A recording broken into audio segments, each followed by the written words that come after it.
Hello Constellation, welcome to Starchaeology Tarot. I'm doing something different this month for all the July predictions. All signs are going to be in this reading, so I highly encourage you to check out your sun sign, your rising, your moon, your Venus, using the timestamps below. This should give you a more full picture than usual of your unique month, what your unique month will look like. So let's jump right in, starting with Aries. Spirit guides, what are the messages for Aries for July? What are the messages for Aries for the month of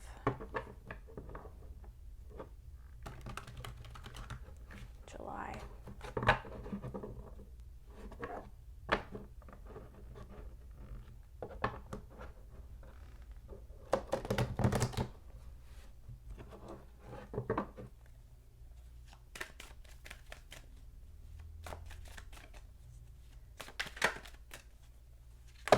Nope, too many cards.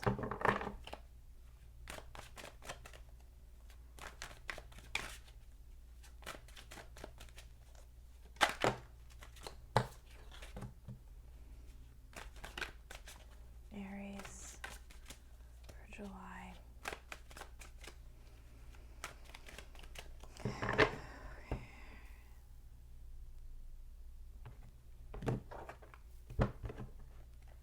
Oops, wow. Okay, so we have the Two of Swords in reverse, the Ten of Swords, and the Knight of Cups.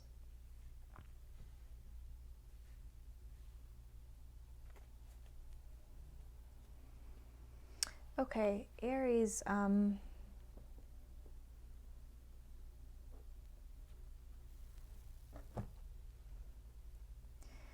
July,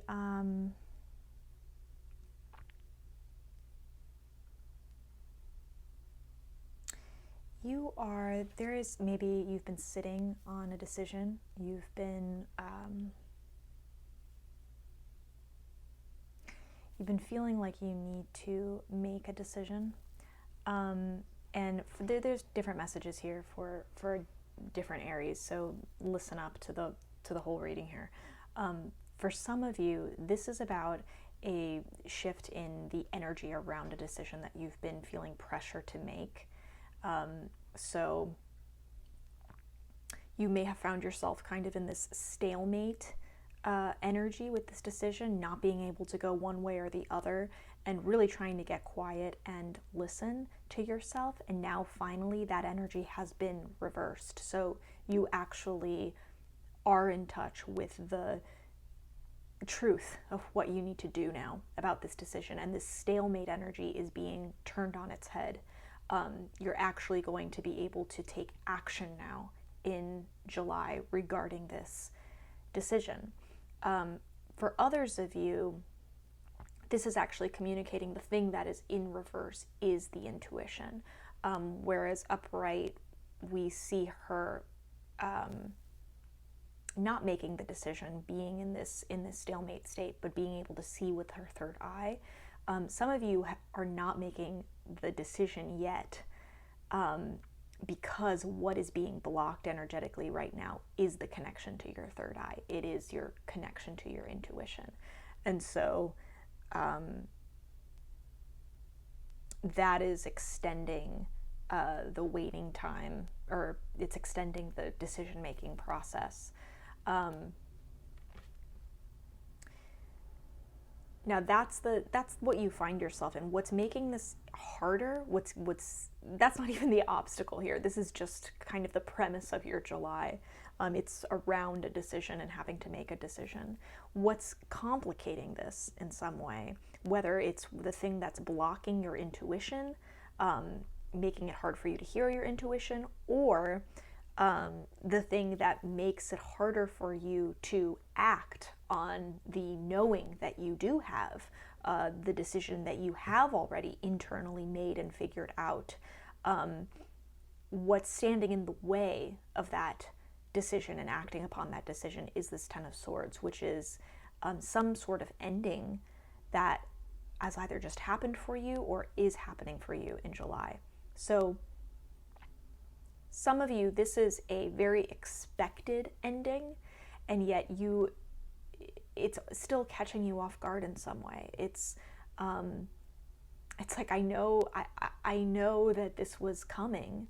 I've been battling this. I know that this was a very real possibility, but it doesn't take away from the pain that you actually feel from the ending itself. It doesn't dull that pain, just having known or having expected it.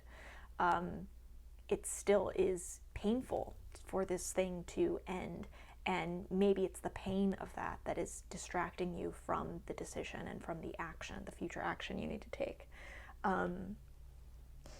For others of you, there is a belief system here that has ended for you. A conversation maybe with yourself or with someone else that has ended. Something regarding words, whether that's in thoughts or that is in literal conversation. There is some kind of pattern with words that have ended. That could be a full belief system. That could just be a pattern of talking or a pattern of thinking. But these words are coming to an end now. And this belief system is coming to an end. And in a way, some of you feel betrayed by this belief system, because now that you've seen the truth of it, you see the way that it maybe has not been serving you recently. That's not to say it never served you, but at least recently there's this realization of maybe not a realization that's rooted in truth, but just a feeling of like, I have either been betrayed by this belief that was sold to me, or I've betrayed myself in some way by subscribing to this belief system. And now, ironically, it's the thing that is ultimately hurting me. It's led to a certain ending in my life, or it has led me to a point in my life where I realize that that's the belief itself needs to end, because I can't live anymore with this belief. I can't live the way that I've been living with this belief.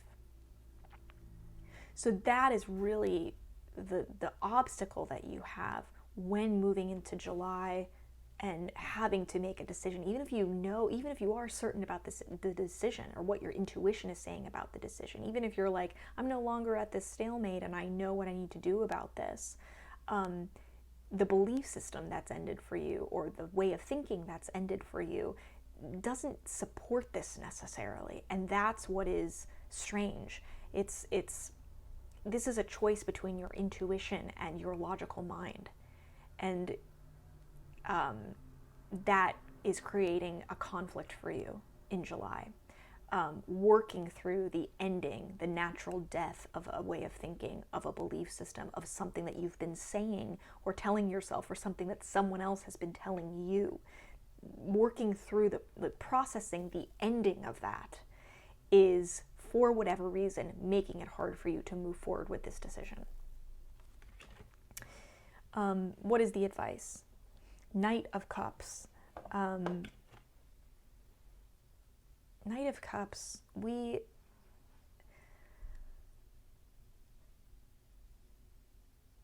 this is very interesting, Aries.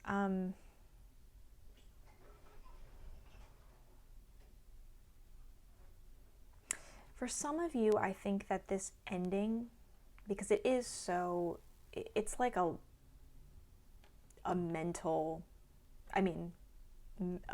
stabbing in the back. It's jarring for you mentally.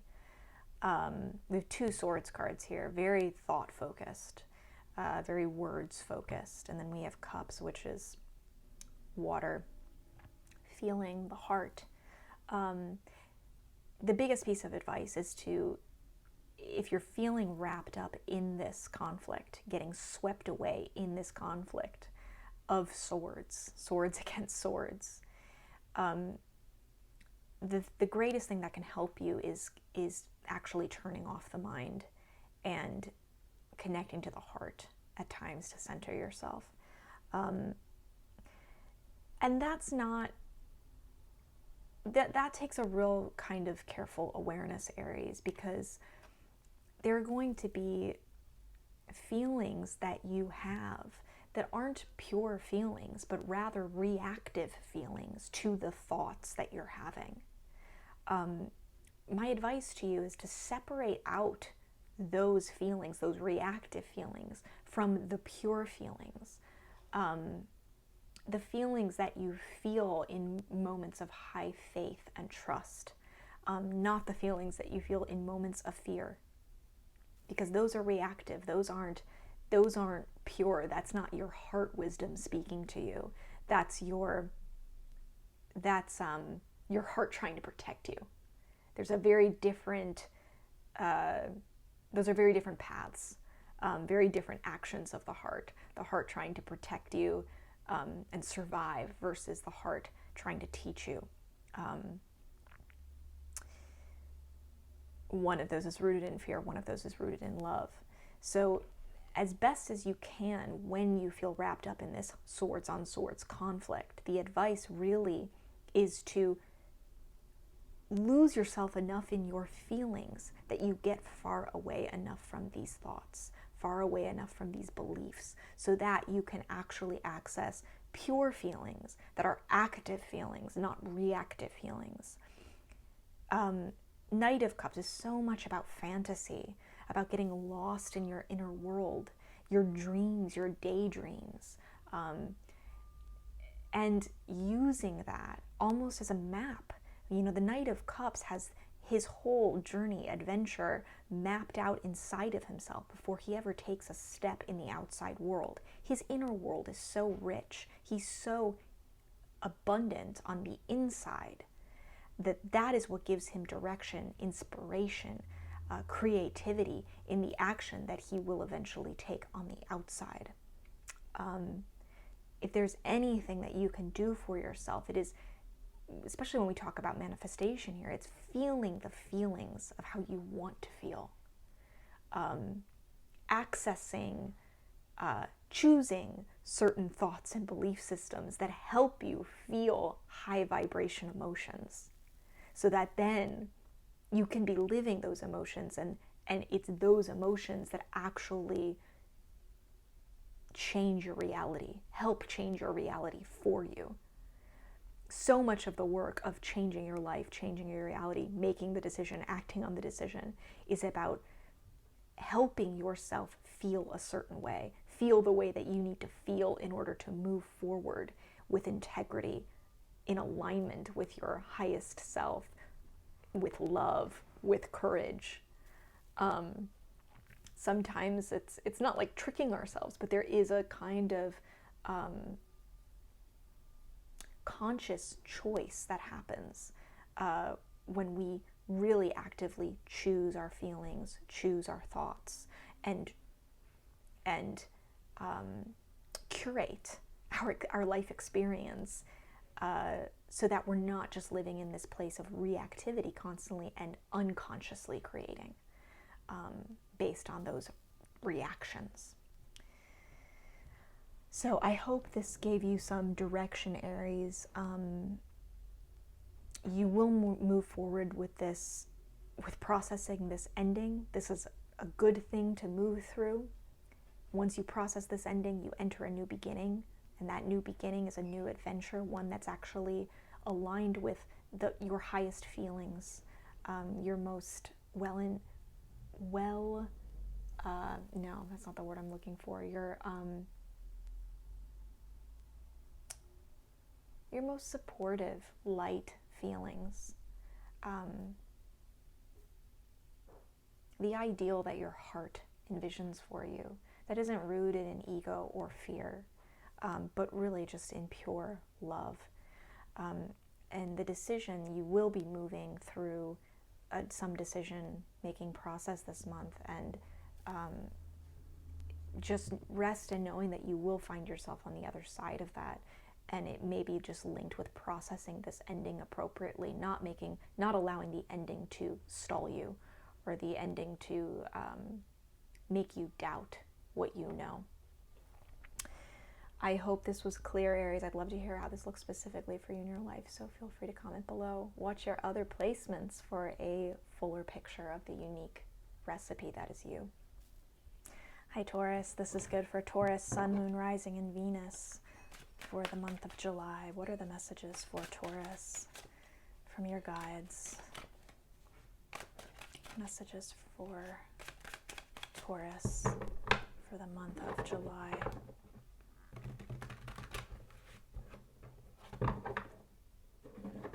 If you have any intention or question, Taurus, please focus on that as I shuffle. Messages for Taurus.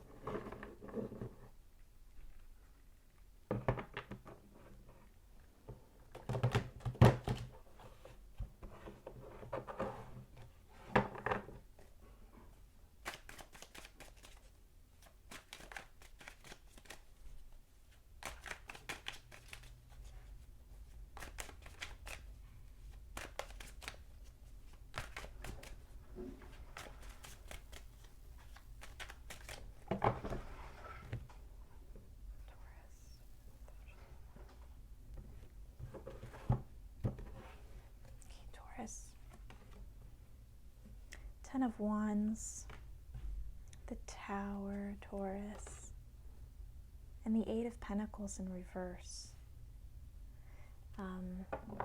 Excellent. I actually would really like to... No, I don't need to clarify that. For a moment, I was like, I need more information. Just, the message just flew right in.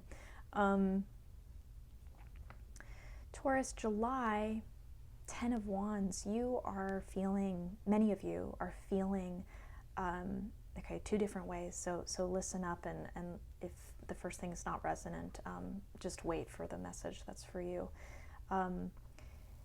Some of you are feeling incredibly overburdened in July. You are feeling like kind of at just so spread so thin.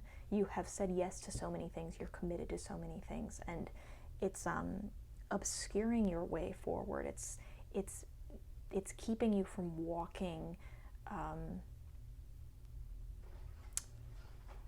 your path as authentically as you can. There's a lot of attachment to other things that aren't actually yours, and other people who are not your responsibility. But you carry this and with really a kind of nobility and loyalty, which is such a beautiful sentiment, Taurus. But it's at this place, this extreme, really. We're at a 10 here. You're at an extreme with it in a way that we start to question the health of this practice and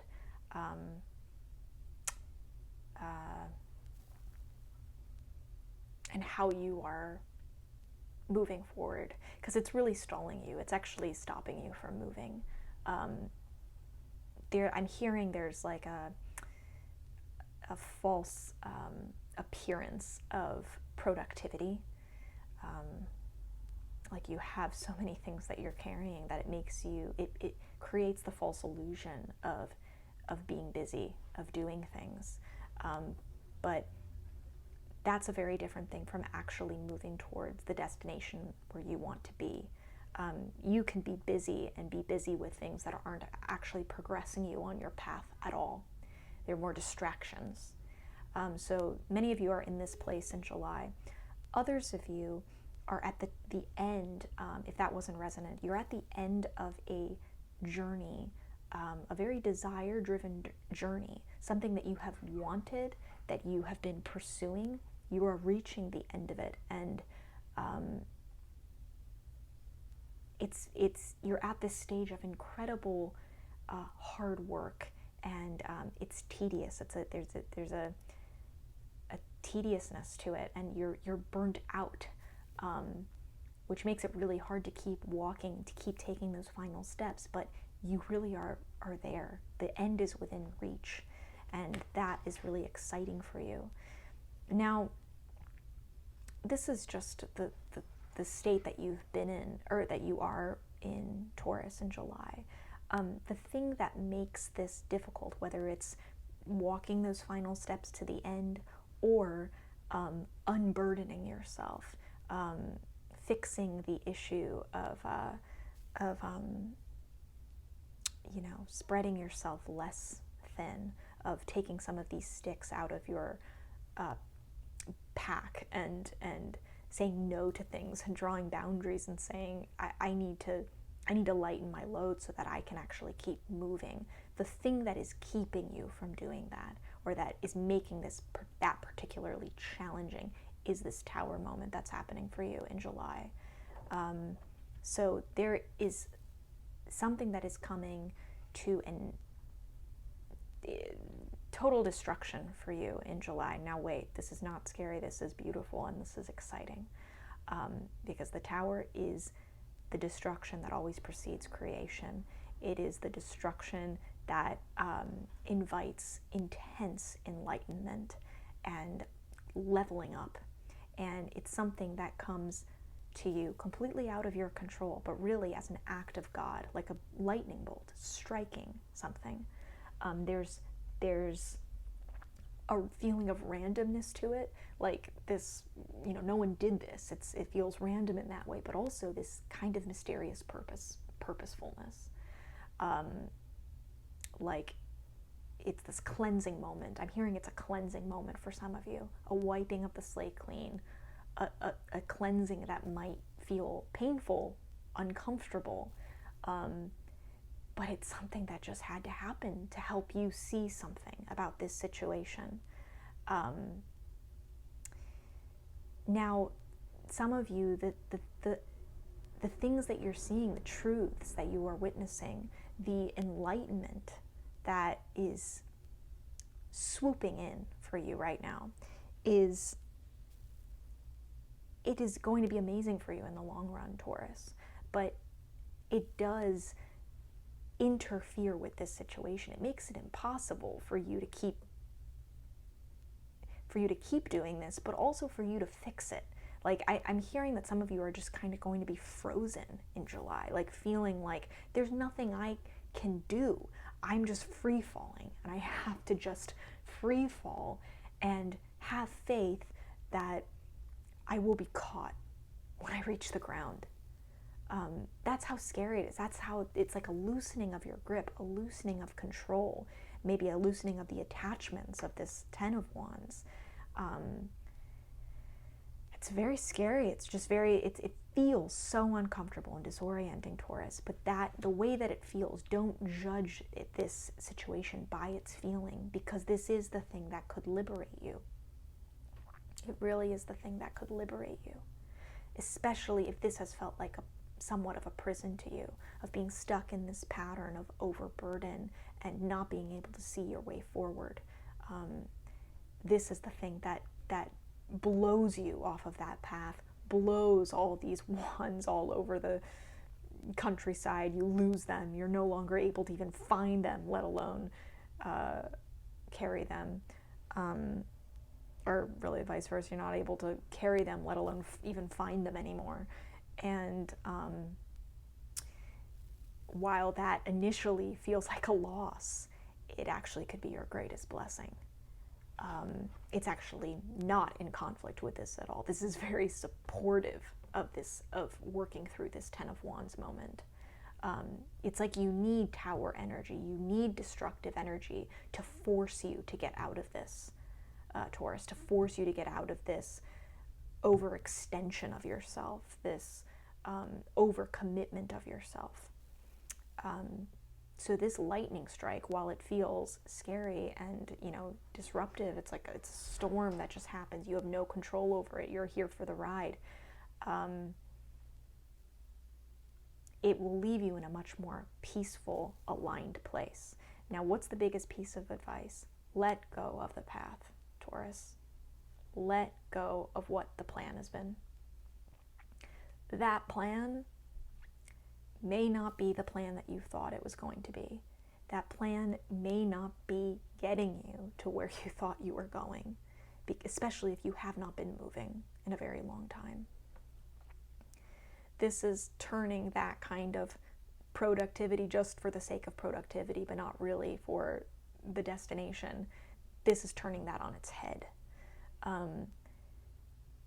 This is not a time to just keep your head down and continue working and just putting one foot in front of the other. This is a time to free fall, to totally surrender to forces outside of yourself. Don't try to keep walking a path if you are being blown off the path, if the path is literally on fire. Don't try to keep walking that path. This is about surrendering to these forces and relinquishing yourself from the path and relinquishing the path from your grasp. This is a total relinquishing of control, Taurus. But as long as you resist it, the more you try to just keep going about your everyday, like everything's completely normal, the more suffering there will be in this destruction, in this shift for you, this major transition. Whereas if you surrender to it, the more beautifully you'll move through it, the more quickly you'll move through it, the sooner you will be delivered on the other side of the storm, the calm after the storm. And also that means the sooner you will be able to see the sense in it, to see the purpose in it, to see the logic in it, to see how this story has happened for you, not happened to you. But if you continue to try to just go about business as usual, that kind of enlightenment and that perspective will stay at an arm's reach away from you, or further than arm's length from you. Love to hear how this looks specifically for you in your life, Taurus, so feel free to comment below. As always, I am rooting for you this July. I love you very much, and please watch your other placements, your Sun, Moon, Rising, Venus, for a more complete picture of the unique puzzle that you are. Hello, Gemini constellation. This is good for Gemini, Sun, Moon, Rising, and Venus. I'm going to call in your guides. Call in spirit, call in source energy, call in angels. All the angels of every consciousness that is joining me for this reading. What are the messages for Gemini for the month of July? What are the messages for Gemini for the month of July? If you have an intention to set, Gemini, do that now. If you have a question to ask, focus on that question. What are the messages for Gemini?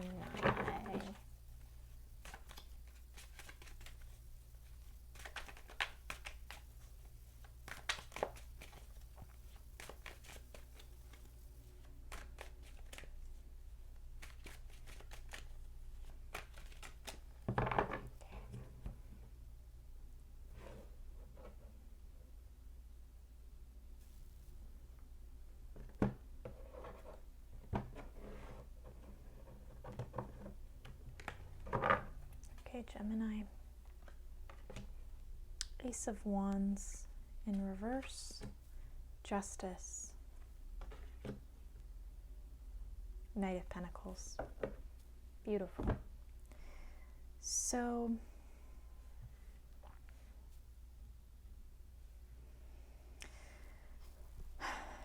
Gemini,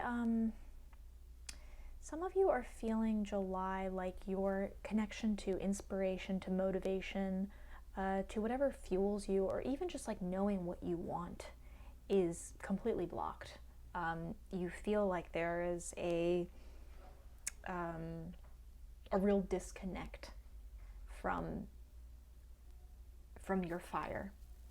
And so I think some of you even have the goal, have an intention to be beginning something new, whether it's creative or purpose focused, mission focused.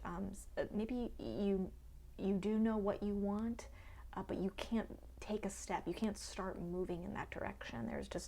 That's where the block is, regarding desire. And that beginning is being stalled for you for whatever reason. That start is being stalled. Some of you, it's like, I don't even know what I'm trying to start. I just know that I can't do it. I feel really disconnected from what I want, what's inspiring me, what's motivating me, from like my fuel. Like I don't have fuel. I feel like I'm running on empty, and there's nothing in me that is firing me up. Like there's nothing sparking me. There's nothing sparking my spirit. My spirit feels asleep, I'm hearing, for some of you Gemini right now. Yeah, so whether you know what it is that you want to be starting, or you don't even know what it is you want to be starting, there's a block there. There's just something stopping you in either of those directions. Now, this is largely to do, or something that I guess isn't helping, let's put it that way, not helping this block towards starting.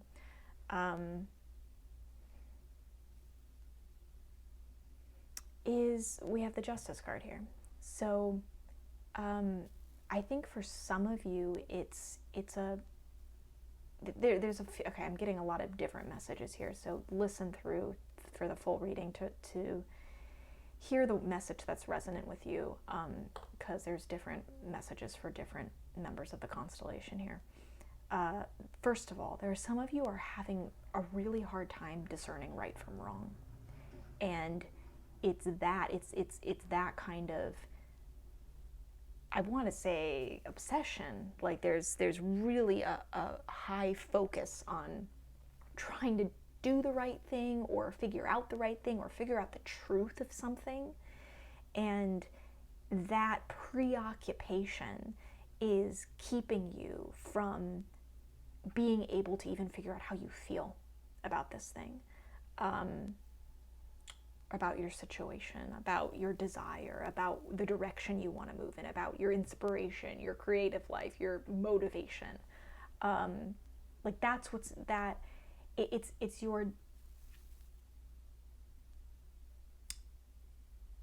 the issue of justice, of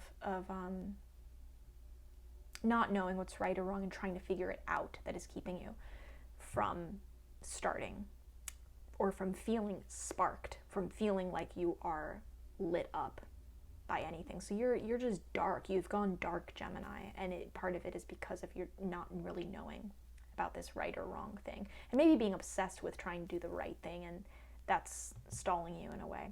That's keeping you actually further away from your truth, ironically.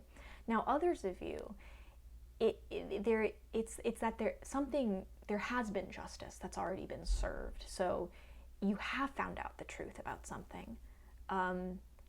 You have learned about wrongdoing. You've learned about some kind of injustice.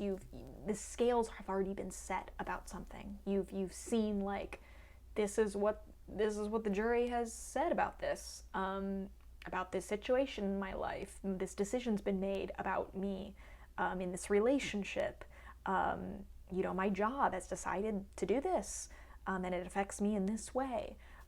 There's just some kind of justice that has been served, a truth that you have learned, a decision that's been made that feels insurmountable to you. It's actually paralyzed you in a way that now you don't know how to begin. You don't know how to feel that spark again. You don't know how to access that motivation, that inspiration, because you don't even know what you want. Or you do know what you want again on a very vague general level, but you're like, well, how do I get there now that I know this? Now that this decision's been made? Now that this truth has been revealed? Now that I know about this wrongdoing? whether that's wrongdoing from someone else or from myself, knowing that I did something that I feel guilty about, or I have shame about. So that is that could be the issue that is stopping you. Others of you just got this message in too. It's a preoccupation with justice, not about it's not about not knowing what's right or wrong, or not knowing the truth of a situation, but rather it is about knowing the truth of a situation, and you're waiting for other people to realize it, or you're waiting for some other entity, something outside of yourself, to acknowledge that truth. And while you may know the truth of the situation, you're waiting for more communal justice to follow, to reflect the truth that you already know, that you've personally experienced or witnessed or seen. So it's like a preoccupation with like waiting for the other shoe to drop, for waiting for the reward or the punishment to be doled out accordingly. The wrongdoer to be punished, the victim to receive reparation. It's just, you're very preoccupied by this need for justice. That's really what it is. It's like waiting for justice and hoping for justice, and that is what's separating you from being able to take action in your own life towards what you want in some way. Now, the advice here, Gemini, Knight of Pentacles.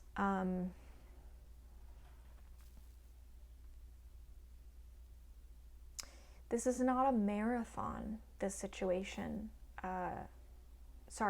This is not a sprint.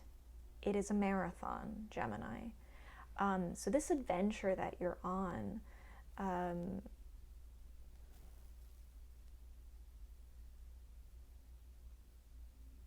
I'm just hearing, for some of you, I'm hearing like needing to right a certain wrong so that you can begin again, or needing to right a certain wrong so that you can feel alive again.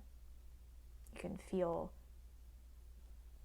your soul on fire again. That process is not going to happen overnight. It's not a sprint. It's not something as simple as a decision being made and then you're liberated to do this, or the obstacles just removed like that. It's not going to work that way. It's so much better to see this as a marathon and to be trying to take baby steps in a direction. Doesn't matter if it's the right or wrong direction, it's just a direction. And really not getting ahead of yourself, really not, thinking about starting. You don't need to know the destination in order to start. You don't need to know where you're going to end up in order to start. In fact, it's better if you don't, Gemini. It's better if you allow for some mystery. You allow for the path, the adventure, the experience to help actually dictate the direction of the experience.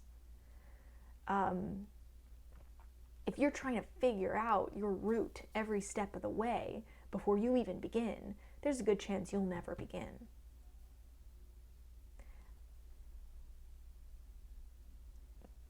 Knight of Pentacles reminds us to just be connected to what is tangible for us right now in this present moment. We can look ahead to the future, but our feet never leave the ground. We're not getting lost in any way. We are so connected to the earth beneath our feet, to the tree that we're passing, to the way the wind feels on our face, to the resources that we currently have available to us, and just doing like whatever we can with the present moment that we're given, with the tools that we have at the moment, not needing to plan out the entire future path in order to like give ourselves permission to move. You're allowed to move. You're allowed to start.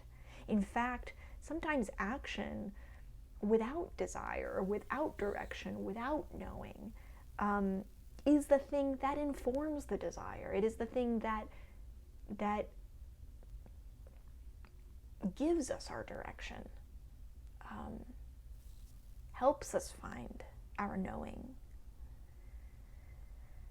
So the best thing you can do here is just be taking baby steps through this, and just be ultra present, not trying to solve some big thing in the future, not trying to determine the exact perfect destination and then obsessively figure out, control your path so that you can get there. This might look more messy than you think, Gemini. What's more important is that you start moving, and you allow the movements, which will naturally change your perspective because you are in motion. You allow that to change your perspective. You allow that to inform you. You let yourself learn from that, grow from that. Maybe that will bring you to clarity on this Ace of Wands front, that you just won't get if you're just waiting. Hope this was clarifying, Gemini. Please comment below and share if you want to open up your heart to me. Like, subscribe. I'm taking personal readings. You can book below, and definitely check out my Patreon if that interests you. I love you very much. I'm rooting for you as always. And check out your other placements, your Sun, Moon, Rising, Venus, for a more complete picture of the unique puzzle that you are. Hello, my beautiful constellation of Cancers. This is good for Cancer, Sun, Moon, Rising, and Venus. Happy birthday, Cancers, for those of you who have July birthdays. Ace of Cups just flew right out. So we have Ace of Cups. What else do we need to know? Spirit, guides, angels for Cancer for July.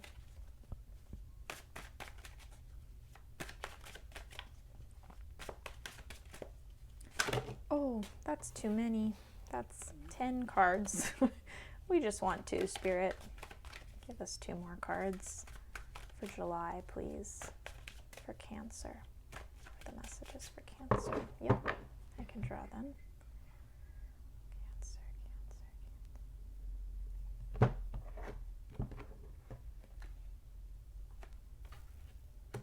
The moon in reverse. Beautiful. Oh my God, Cancer. What is happening for you? What a birthday month.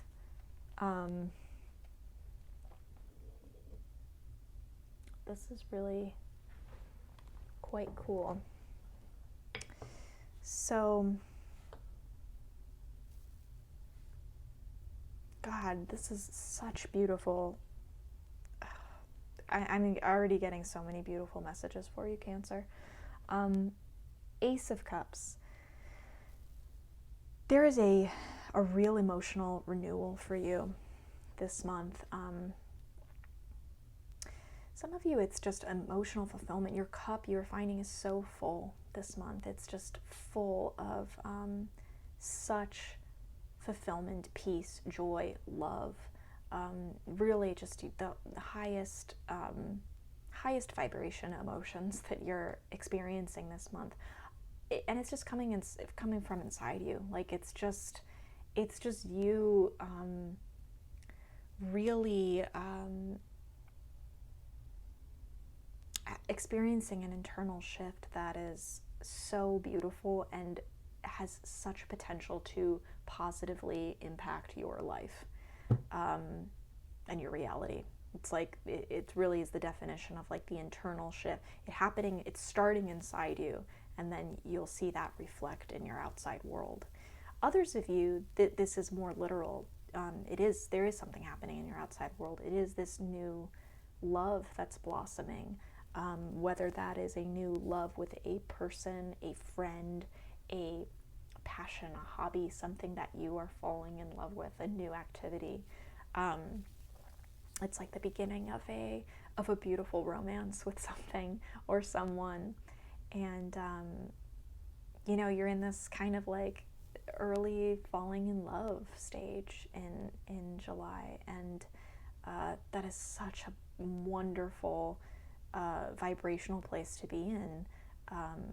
It affects every other area of your life so positively. So I don't know what comes first, if it is an outside thing or it's just happening inside you because of where you are in your emotional, spiritual journey. I don't know what comes first, the chicken or the egg, but there is this kind of cyclical thing happening in July where, you know, you feel good, so good things happen to you. Good things happen to you makes you feel good, and you're feeling good, you know, and then you're feeling good, so more good things happen to you. And that's just such a wonderful cycle to find yourself in.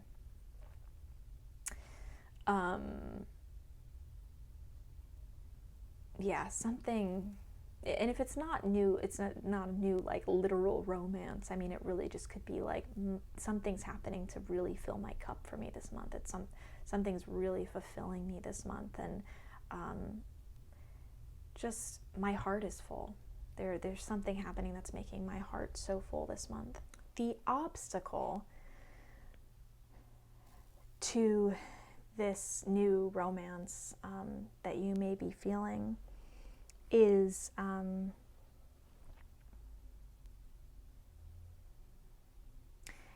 you may be dealing with the shadows of other people in your life. This isn't your shadow, because this energy is, I'm seeing the energy reversed here. So the upright, I would say, okay, it's your own shadow that's getting in the way of this Ace of Cups. But this is really like external energy. It's like I'm seeing external shadow selves of others, other people's fear, somehow getting in the way or trying to sway you in some way, trying to, you know, the moon is so much about illusion and distinguishing illusion from reality. This is about distinguishing other people's illusions from your reality. Not absorbing someone else's reality as your own, or someone else's illusion as yours. It's very easy to do that, especially when we're surrounded by people that we really respect, love, and they happen to be, you know, I mean, that's enough to convince someone, is just loving them, respecting them. They automatically, their opinions have a great deal of value. This also just could be, you know, not a person, but an organization, something that you respect, and it's the illusions, it's the reality of that organization or that community or cultural, like a cultural illusion that is trying to brainwash is a strong word. That's not quite it, but you know, seducing you with this really fearful, dramatic perspective, which of course so many of us, especially if it strikes a chord in us of fear, something that we do really fear, we will latch on to that. We'll latch on to that fear-based perspective because our ego gets triggered by it. It's like, that's my greatest fear? You're telling me my greatest fear? It must be true then. So this really is about being able to distinguish that illusion that may be coming from something, it's not even inside you. Cancer, it has nothing to do with you. And that's really what I'm hearing. It's not coming from within you. It's definitely not the same way that this Ace of Cups energy may be coming just from within you. It just might be coming from your heart. This is external. This is your truth. This is what is really in you. And this is about really drawing a boundary, putting up a wall against other people's illusions, other people's fears that don't have anything to do with you, but could very much affect your perspective if you let it.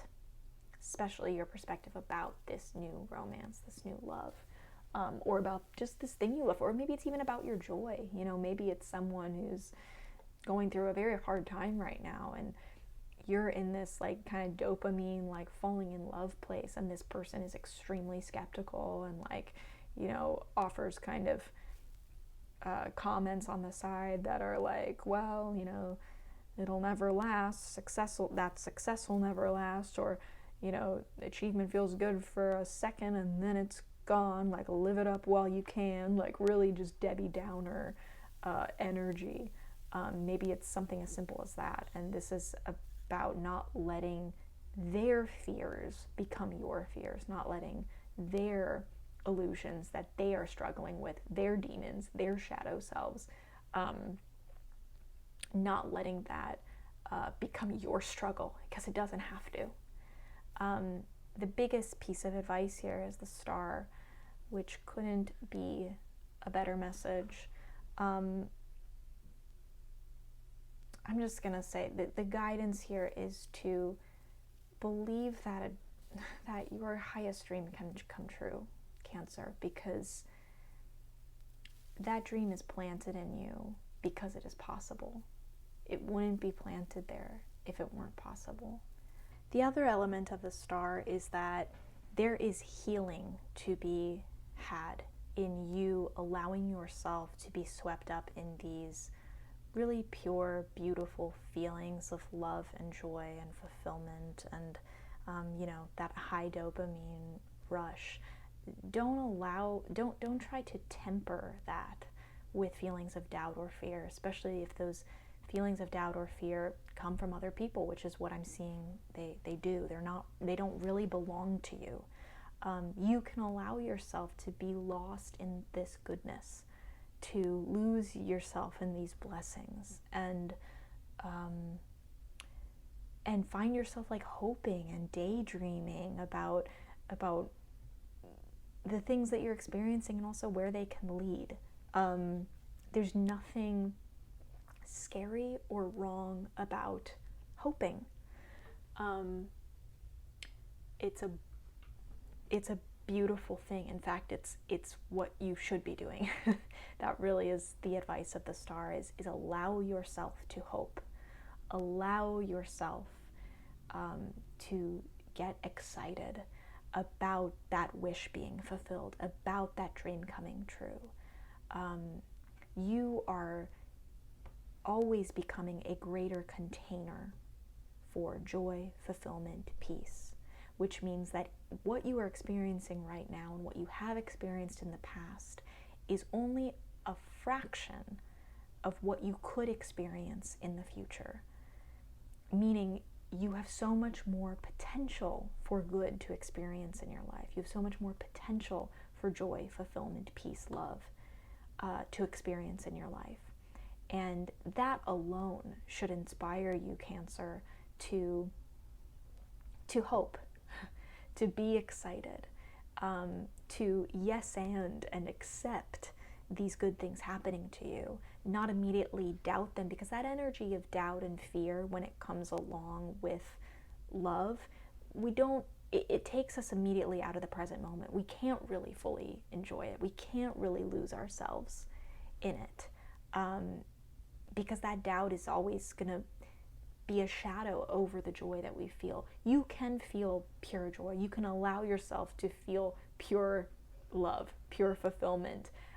That feeling of being, of falling in love like early on in a relationship and just being like, everything is beautiful. Like there's nothing naive or stupid about doing that. In fact, that is the very thing that is very healing for you right now.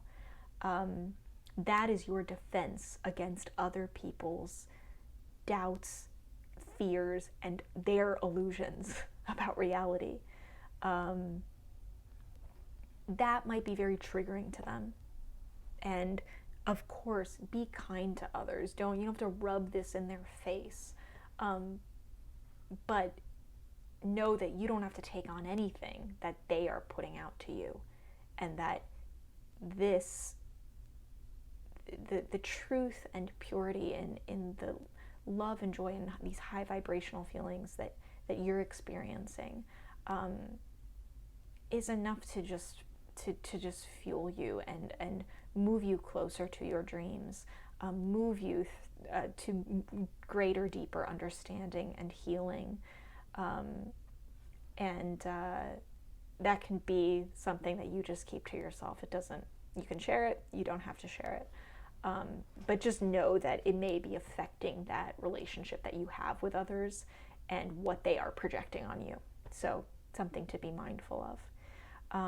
Definitely watch your other placements, Cancer, your sun, moon, rising, and Venus if you want a more complete picture of the unique puzzle that you are. All the timestamps are below. I'm so grateful that you're here. I'm just more and more feel so lucky to be to have this little constellation of thoughtful, growth-minded individuals here at Starchaeology Tarot. So thank you for showing up and lending your spirit and your energy to this beautiful cluster. I love you very much, Cancer. I'm rooting for you as always. Happy birthday, and I'll see you next time. Hi, Leo. This is good for Leo, Sun, Moon, Rising, and Venus. Calling in Leo's angels and guides. And of course, calling in Spirit, Source Energy. What are the messages for Leo for July? Messages for Leo for July.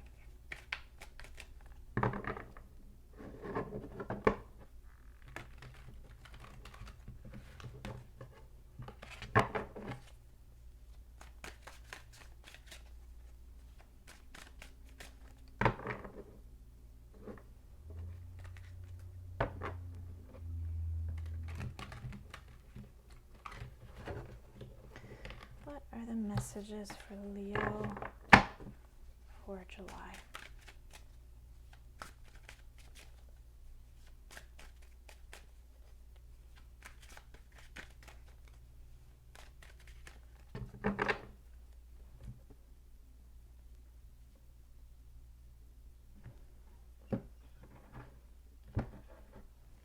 Okay, Leo.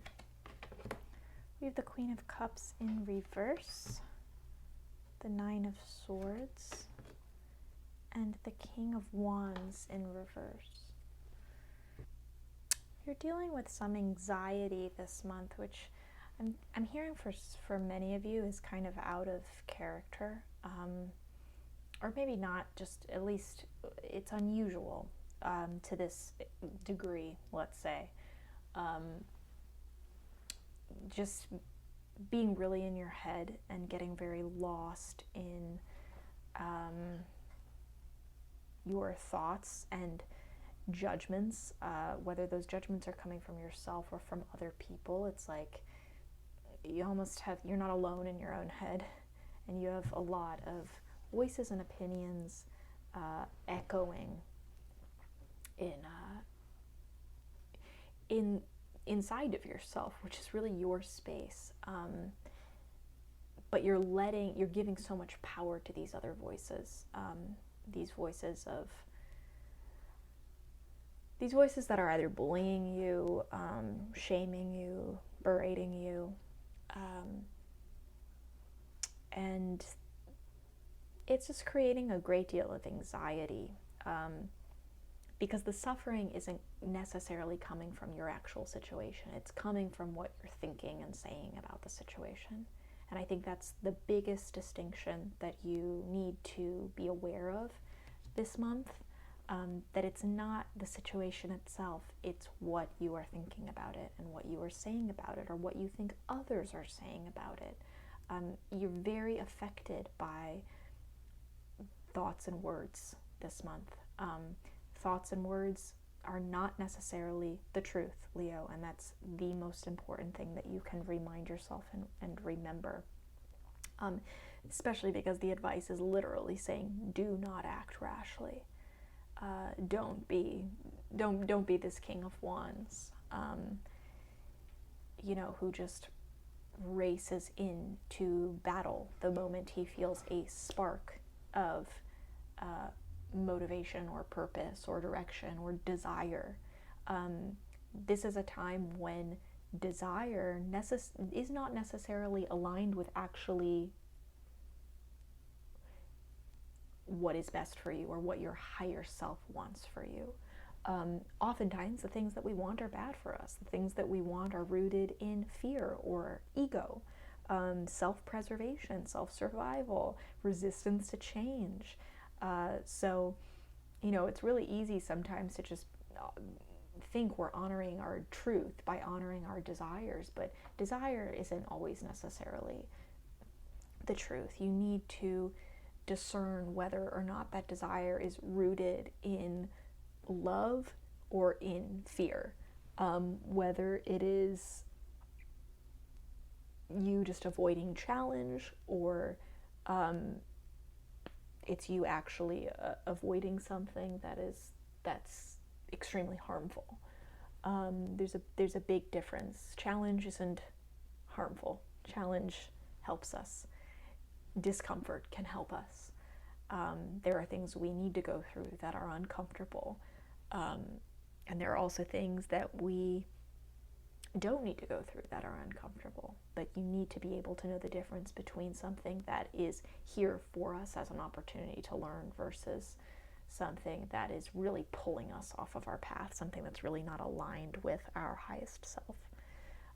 So biggest piece of advice, as you're facing this, don't act rashly. Don't rush reactively into action. That kind of, it isn't action, it would be reaction. And that's not necessarily going to move you closer to what you want. Now, you are in this position, this Queen of Cups in reverse position, this month, of feeling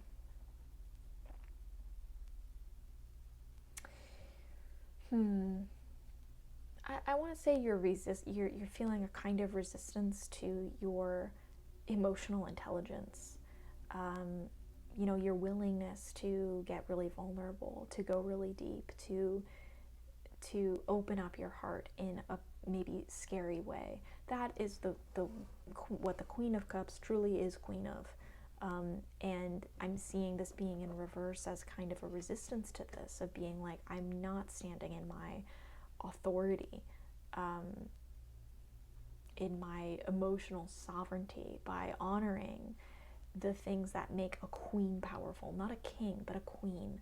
A queen, what makes a queen powerful is not sheer force, not the things that we equate with masculine power, but actually the things that we often think of as weakness culturally, which is actually feminine power. Things like intense vulnerability, intense openness, intense empathy, unconditional love and forgiveness. All of these things are things that the queen is the queens in us. That's what we aspire to really reach queen energy in all of these areas of our lives. And Queen of Cups, I mean, that is what true water of water energy. So just being so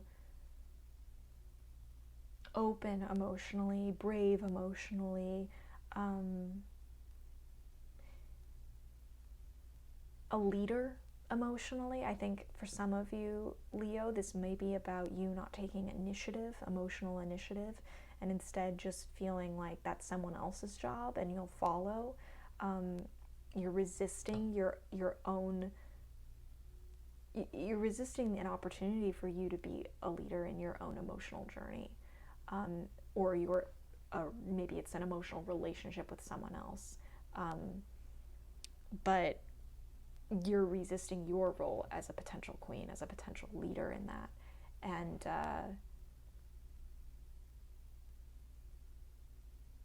And what's really the obstacle in that, what is making it impossible to work through that resistance, is this kind of anxiety, is this kind of what if energy, and overthinking and finding yourself just drowning, in these worry spirals.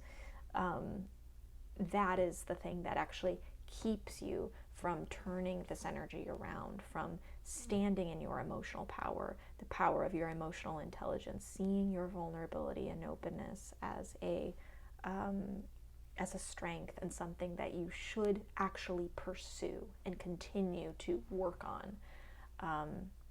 This is also like creative sovereignty, Leo. So if that emotion, if talk about like, emotional sovereignty and relationships and vulnerability, all of that isn't resonating, this could literally be about you taking your creativity into your own hands and really being a leader in your own creative journey.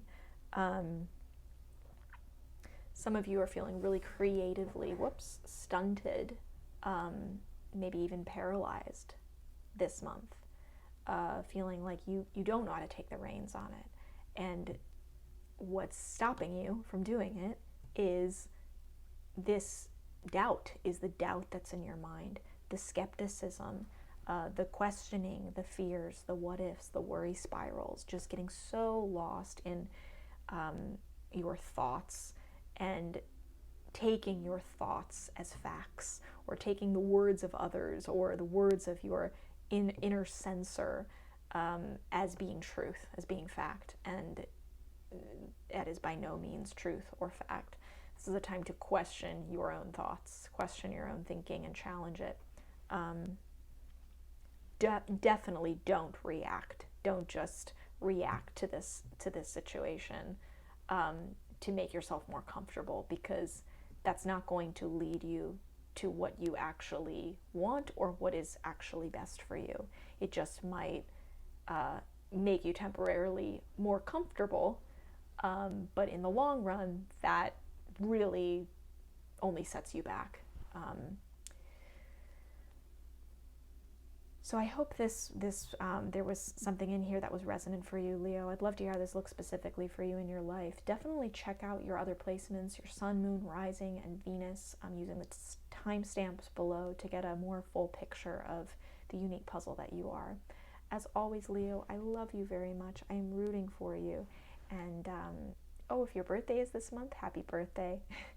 And I'll see you next time. Hello, my constellation of Virgos. This is good for Virgo, Sun, Moon, Rising, and Venus. Calling in your angels, your guides, Virgo, and calling in source energy, of course. What are the messages for Virgo for the month of July? Messages for Virgo for the month of July.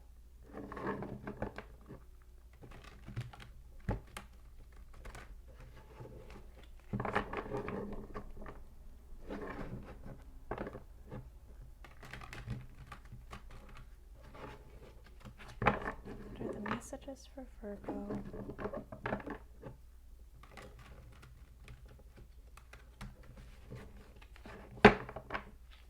For the month of July.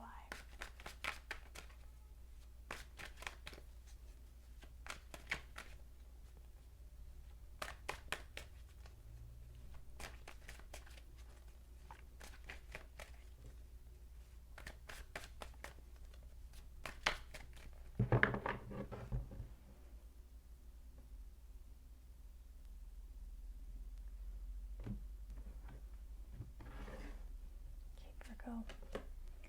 We have the Eight of Pentacles in reverse, the Devil, and the Page of Swords. A lot of you feel like your path, like you've maybe been on a pipeline, and there's something about that path that is stalled right now, or stopped. It's just like it's blocked, or you're maybe questioning the path that you've been on, and you're like, I need to actually pause. I need to take a break, stop, and make sure that I'm still headed where I want to head, because I've just been walking kind of mindlessly along this pipeline for a while, and yeah, I haven't continually analyzed if that destination is still matching the person that I am as I continue to change and grow, and the person that I aspire to be. It's good to just regularly check in with yourself and make sure that that path you're on, especially if it is kind of unfolding really easily right in front of you, like a pipeline, just like I'm on this track. It's really important in those situations to check in with yourself and make sure that you're doing it because it still is the thing that lights you up. It is still the thing that is aligned with your highest mission, with your highest self,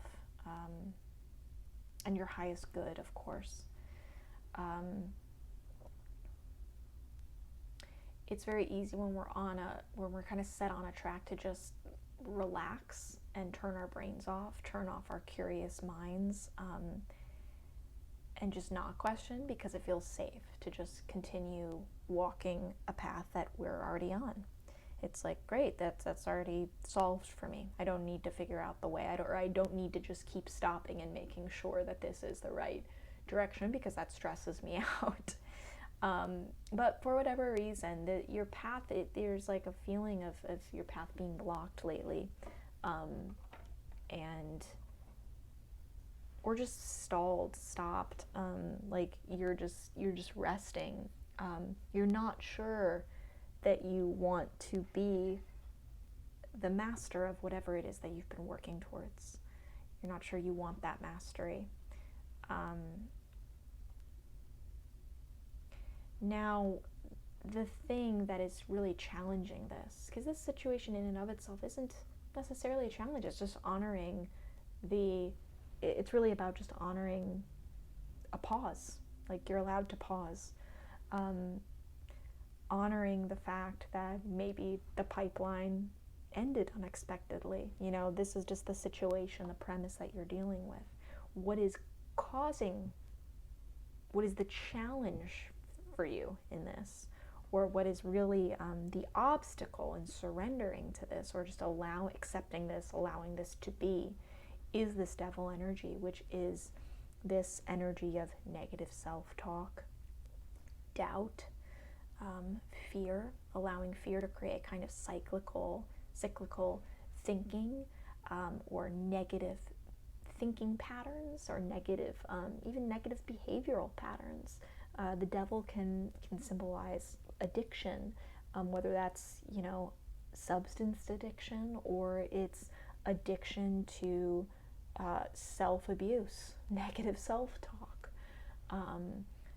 Whatever that is,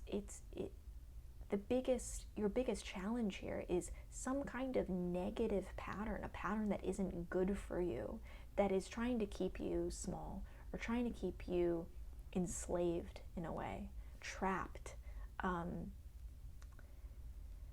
or making you even feel trapped, just being like, I can't get out of this, I can't pause, I can't step away because XYZ. And like, those are the thoughts that are likely the thoughts that are not really rooted in your most generous, loving self. They're probably the thoughts that are coming from your greatest fears, or your ego, or your doubts, or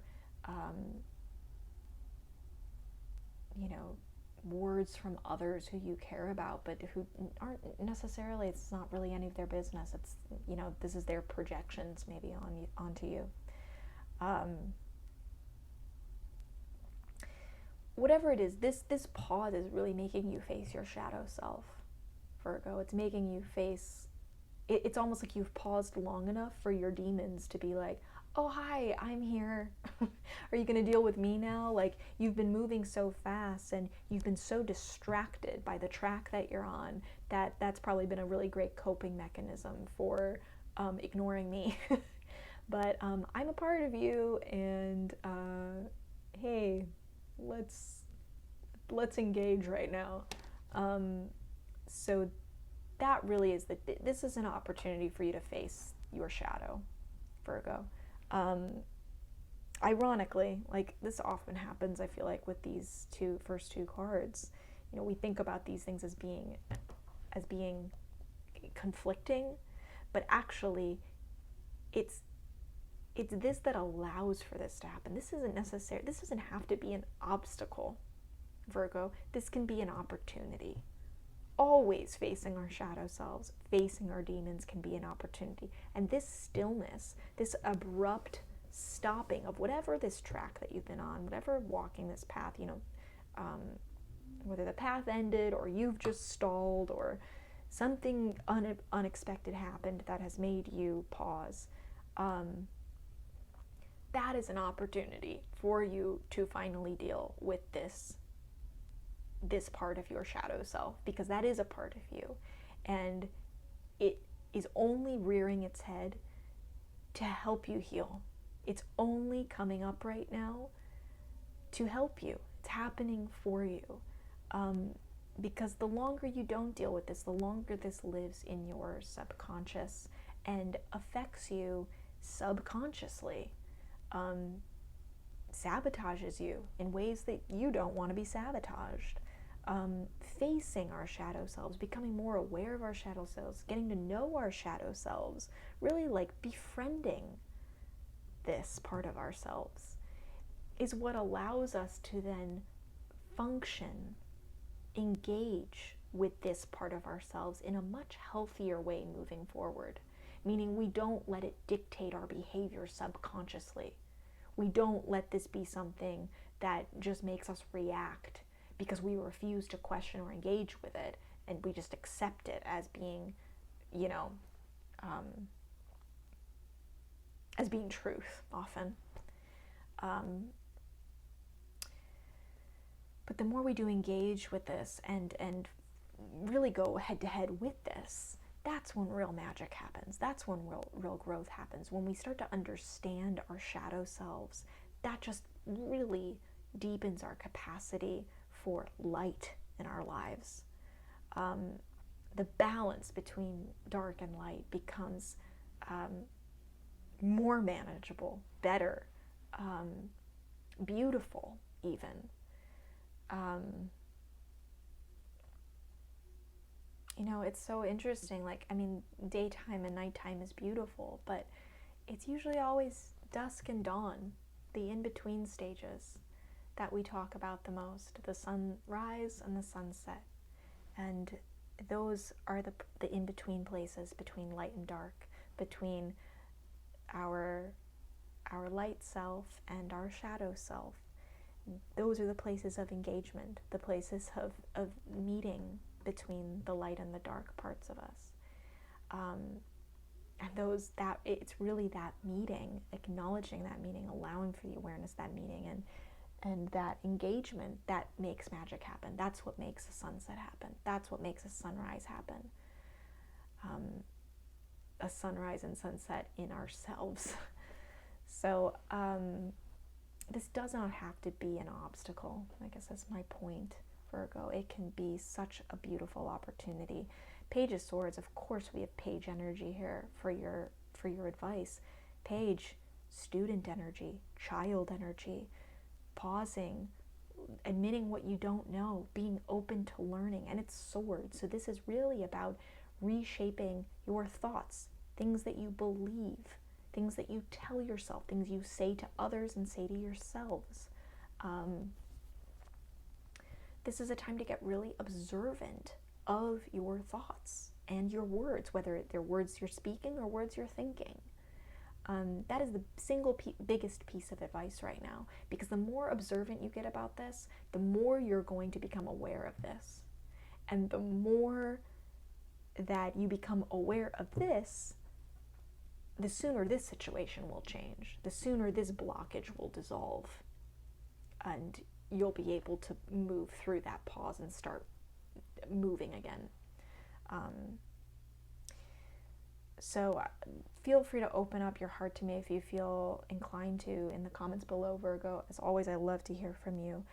Definitely check out your other placements, your Sun, Moon, Rising, Venus, for a more complete picture of the unique puzzle that you are. If you haven't liked or subscribed, please do so. Check out my Patreon in the link below. As always, I love you very much, Virgo. I'm rooting for you. Have the most beautiful July, and I'll see you next time. Hello, my constellation of Libras. This is good for Libra, Sun, Moon, Rising, and Venus. Calling in Libra's angels and guides, and of course, source energy, spirit. What are the messages for Libra for July? What are the messages for Libra for July?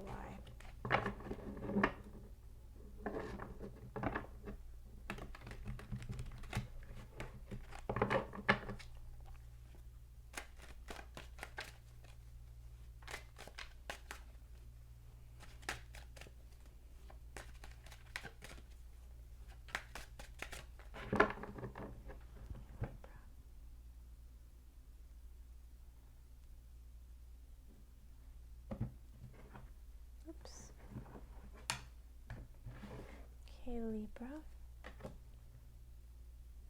Knight of Pentacles in reverse. The Emperor in reverse. Oh my gosh, a lot of reversals here. And the Knight of Wands in reverse. Cool, Libra. Okay, so we have the Knight of Pentacles first. What I'm sensing here, I'm getting different messages for some of you, so listen up. There is a Knight of Pentacles energy, maybe from those around you externally, meaning, excuse me, I'm releasing something, meaning that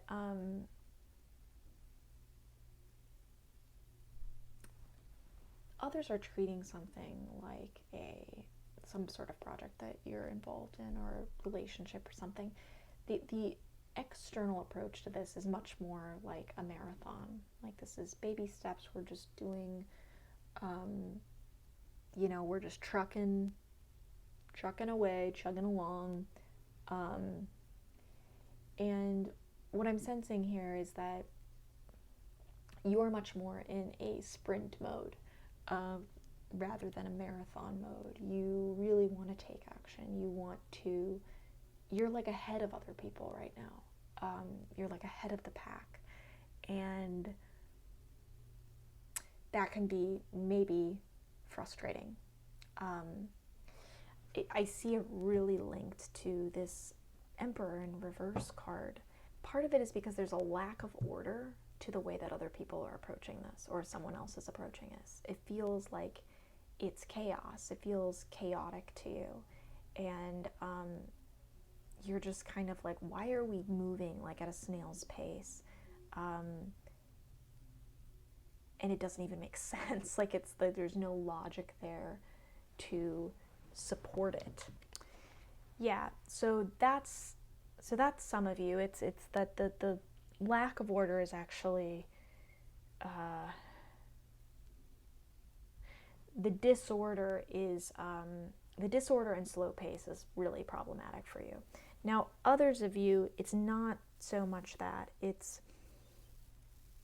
you're seeing like the harmful extremes of law and order, rigidity, control, repression. There's like a lot of repression and rigidity in this kind of slow marathon approach to something. It's like we have to follow the rules in a way that it's actually harmful to the journey and to the destination. And so you're seeing it, the downsides to following this, taking this path in such an orderly way, because the order is to an extreme, to the point that maybe it's unjust or it's unequal, but it's all in the name of like order and tradition and this is how we do things. This is just how things go. This is the order of things. And you're like, no, I want to jump into action right now. I want to sprint. I don't want to be going through like the bureaucracy. Yeah, so you just don't want to go through the motions because that's how things have been done for a while. Going through the motions for the sake of going through the motions, when you see that there's something about following these rules or following tradition or convention in a way that has been incredibly harmful to the process. It's also slowing it down in a way that probably isn't helpful. Now, unfortunately, I just had some technical difficulties. My camera stopped recording. I had pulled these, but I wanted to keep them, you guys, because they're really important. And I pulled these to clarify the advice, so I'm just going to repeat what I did the first time in the footage that was lost here. Your advice is King of Wands, so even though you feel like sprinting, the answer is not necessarily to react. It's not necessarily to just jump into action and say, fine, forget all of you, or forget you, my partner or friend, or whatever this is about. I'm just going to go do what I want. I'm going to sprint because I want to sprint, and I see the justness in that. That's not the answer either. The answer really is, we have the Hierophant in reverse, and then we have Judgment. So it's not to rebel. It's not to push back necessarily against this convention by going your own way and doing your own thing. Resist the temptation to do that, because this really is what I'm seeing, Libra, is it's like a teaching moment for you and someone else, or you and a community. Other people can learn from you right now, and they might not be passing the same judgment that you have about this situation, but it's only through engaging with them, talking with them, that they will then have more information to pass judgment about it. And then this whole thing might change. These rules might change. This process might change. This tradition or convention might change, because you have other people on your side. You have other people that you've connected to and convinced and like really created a positive like wave of revolution in the community as a whole, or in your partnership. It's not just coming from you. It's not just you being like, fine, I don't like this, I'm gonna go do my own thing. It's kind of like your unique way of seeing this has the potential to be a service to others. And I see the whole thing changing as a whole because of the influence that you have. This is also, Judgment is so much about analyzing the past, letting go of things that were done in the past, so that you can properly move forward. And I see a lot of this processing of the past as being something that is happening in communion with other people. It's not just you passing judgment and then making a decision. It's like, let me talk with other people, let me engage with other people, have conversations, or just with my partner or this other person, whoever this is, so that they can process the past as well. We can process the past together. We can see what's been working and what hasn't been working, and then change what hasn't been working, and meet ourselves where we are now in the present moment, so that we can create a future that is different from the past, not just constantly repeating the past over and over again. This is a really tricky and nuanced message, Libra, and I hope that it made sense to you. I'd love to hear how this looks specifically for you in your life. If this wasn't resonant, definitely check out your Sun, Moon, Rising, Venus, other placements, whatever this one was not, and see if there's any messages in there for you. Please like, subscribe to Starchaeology Tarot. I'm so grateful to have you be part of this community, part of this beautiful star cluster. There's only one star like you, and I am grateful to be in the same galaxy. as always, wishing you the most beautiful July. I love you very much, Libra, and I'll see you next time. Hello, my beautiful constellation of Scorpios. This is good for Scorpio, Sun, Moon, Rising, and Venus. Calling in Spirit, calling in Source Energy, and of course calling in your angels and guides, Scorpio. What are the messages for Scorpio, Sun, Moon, Rising, and Venus for July? What are the messages? Scorpio, Sun, Moon, Rising, Venus.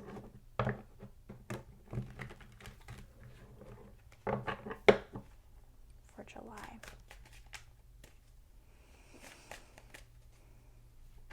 Oh, Strength in reverse. Other messages for Scorpio.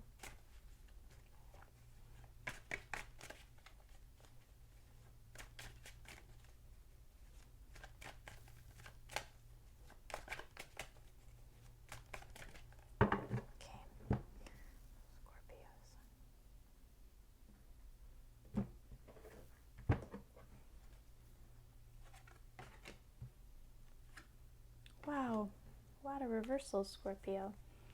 Don't be scared, this is exciting. So we have the Strength card, we have Six of Cups, and we have Five of Pentacles, all in reverse. Scorpio, what I'm seeing for you is a situation that you're in July. Strength in reverse, fascinating. There's either a resistance to facing some of your demons, your inner monsters in July, or at the very least befriending those, or, engaging with them. Sorry, befriending is actually really the final step that we do with our monsters, taming them. But I have a sense that maybe you don't feel like this is needed right now. Maybe things are going really well for you. And so it's like, it's hard to engage this kind of strength, which is an inner strength, which is a facing of these monsters, these demons, when there's no catalyst to make us do that. So maybe this isn't a resistance, maybe for some of you it is a resistance, but others of you, maybe it's just like, this is unnecessary. I don't need to be doing this kind of work right now, or I don't want to be doing this kind of work right now. I don't want to be going inside because there's nothing making me doing that. There's nothing forcing me to face my lion, my shadow self, my demon, or any kind of monster, because there's nothing triggering that. There's nothing bringing him out, which is great. Maybe you just get a break from that. But I think what aggravates that then, this is also like coming along with a kind of what I'm seeing here is a resistance towards the past. So yeah, so to have this reverse and this reverse, it's like these feel like they go hand in hand to me. They're not like in conflict. They're more like, I don't have a catalyst that's making me, that's requiring any kind of inner strength from me. And so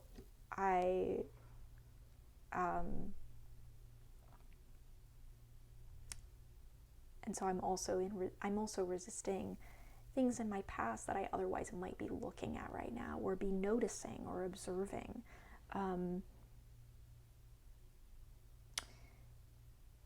This is a message for only some of you. Other messages are coming in right now, so just listen up, because there's really different messages for different people here in the constellation. But I do want to talk about this for one more minute. So yeah, for those of you who are, for whom this is resonant, it also could be not necessarily, this could be feeding this. So resistance to looking at the past, or just being like, I'm sick of looking at the past. I'm sick of observing that. I don't want to face things in my past. And that is actually making it hard for you to continue your work, taming your monsters, facing your shadow self, engaging with your shadow self. Maybe this is work that you've been doing for a while, Scorpio, and something about your conditions have changed that. And so it's just like, there's just a feeling of like, I don't have to do this anymore. Now, for others of you, this is different. This is not necessarily resistance to looking at the past, but rather it's what's aggravating, what's making it hard for you to face your shadow self, or to feel a sense of inner strength, like you're really, to be strong in yourself right now.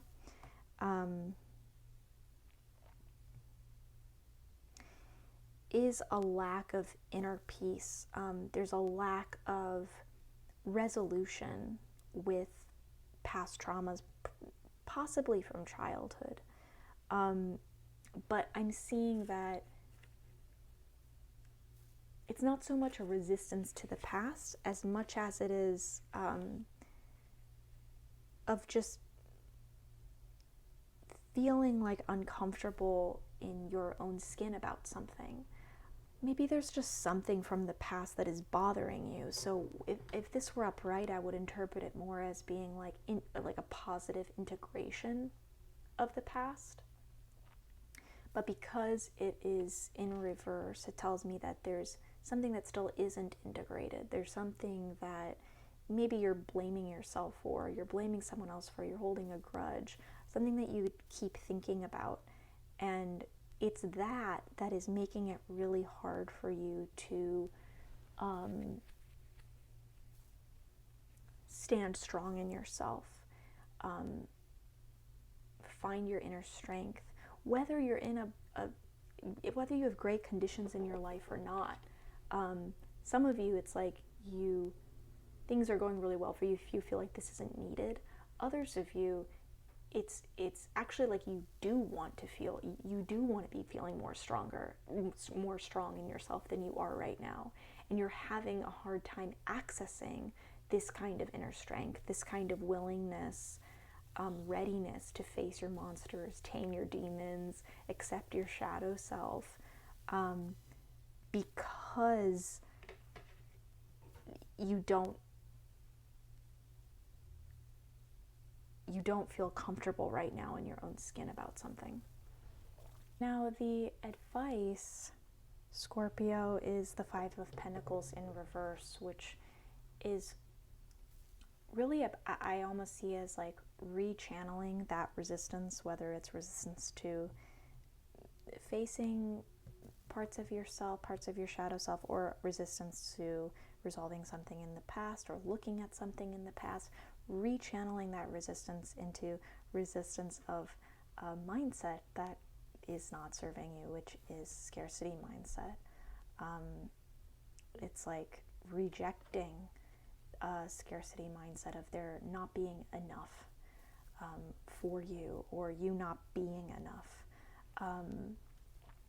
or something just not being possible, like healing not being possible for you, acceptance not being possible for you, or like the ability to tame this lion, even as thinking maybe that's something that's just not for you, like you're not strong enough to do that. You can't access or engage this strength because you don't have enough strength to actually face it. So why start something that you're not able to finish? That could also be just as easily applied to the Six of Cups. Like you're not able to resolve something from your past. It's too messed up, or it's something that happened to you, and the only way you could fix it is if you undid it, and you can't undo it. And so there's no tools that will ever be enough for you to really work through this, accept this, or find peace, or forgive yourself, or forgive someone else. It's like there's not enough forgiveness, maybe. It's a scarcity mindset in some way related to this Strength card or Six of Cups, and that's really the thing that is the root of whatever's going on here, whatever was most resonant with you with these two cards. The root of this problem is a scarcity mindset that needs to be rejected, questioned, doubted. That scarcity mindset is not your truth. It is not the truth. And the longer you buy into that or keep beliefs alive that are rooted in that, the longer you will continue to face these problems or this problem here. I hope there was something in here that was resonant for you. If not, definitely check out your other placements: Sun, Moon, Rising, Venus, Scorpio. Please like and subscribe if you'd like to be part of this star cluster. There's only one of you. You are a unique firmament in this galaxy, and I am so appreciative to have you as part of this constellation. I love you very much, Scorpio. I'm rooting for you as always, and I'll see you next time. Hello, my beautiful constellation of Sagittarius. I love to see you here. This is good for Sagittarius, Sun, Moon, Rising, and Venus. I'm going to call in Spirit, call in Source Energy, and of course call in your guides, your angels. What are the messages for Sagittarius for the month of July?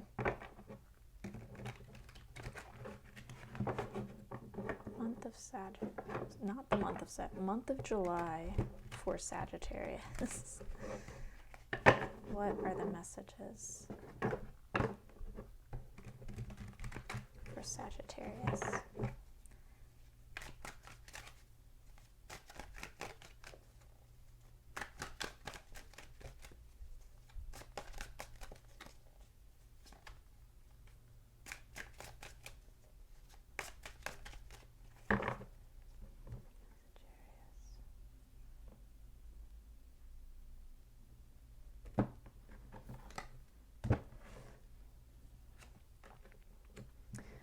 Two of Wands in reverse, Sag. We got the Page of Pentacles, and then we've got the Three of Swords in reverse. Beautiful. Okay, Sag, so the Two of Wands, in reverse. There's something that you are facing right now. Maybe what I'm sensing is like maybe your vision of something has changed, whether it's your vision of your life, your vision of a goal, something that you wanted.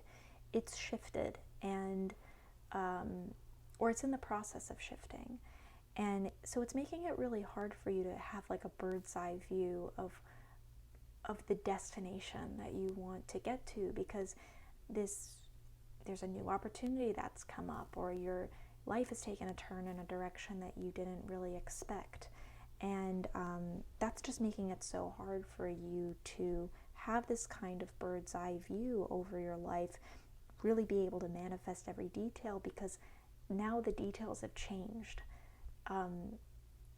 The details are changing. So when the details change, it's like, well, my destination's probably going to change. I don't know where I'm headed now, or I don't know how the final picture looks. I don't know how the final puzzle looks. I just got these puzzle pieces that I didn't expect were part of this puzzle. And now I'm thinking that the final image actually looks different than what I expected. So that's a little disorienting, I bet, for some of you. I mean, maybe some of you it's exciting, but others of you, I could see it being just disorienting, not having that sense of like control and clarity about the final picture, the final destination. Especially as you're trying to, if you are manifesting and really visualizing and doing things like that, or you find yourself daydreaming a lot. It's hard to daydream when you feel like there's a lot of question marks. It's like, I don't know what details to fill in this picture. So yeah, I see that's kind of the situation that I see you in, a lack of clarity regarding your destination, not knowing details. The Page of Pentacles is here as well.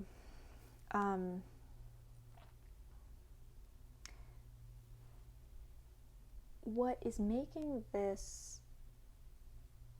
making it really hard for you to see these details is actually the fact that you may be starting over in something. There's an element of like relinquishing power or mastery or authority, control in some way, and becoming a student again, or being in a position where you're like, I have to learn the ropes of something new now, and I really have to study this thing. I really have to learn. I have to put myself more in a learning mindset now instead of a showing mindset, a mastery mindset. You're not necessarily in the mindset anymore where you're like, everyone can look at me and learn from me. I now have to learn again. I have to be a student again. I have to access that kind of curiosity that a student has, that a child has, in order to get clues about where it is that I want to go and what my life is starting to look like. So this is like a forced slowing down. It's like maybe you didn't ask to be in a learning position again. Maybe you didn't want that, but you recognize that whatever this opportunity is, it's ultimately just obviously going to help you, bring you closer to things that you want. So you're like, I'm willing to start over. I'm willing to just admit what I don't know and learn again, or I'm willing to start a life in this new field, this new place, this new career, this new industry, take a new creative path, whatever that is. But it does feel like this is the thing. This is, for some of you, it's like, this is my enemy. It's like this approach of wiping the slate clean, of starting over, of being a student again, feels like that's like almost like that's the problem. That's why you can't see your path forward. That's why you can't fill in the details.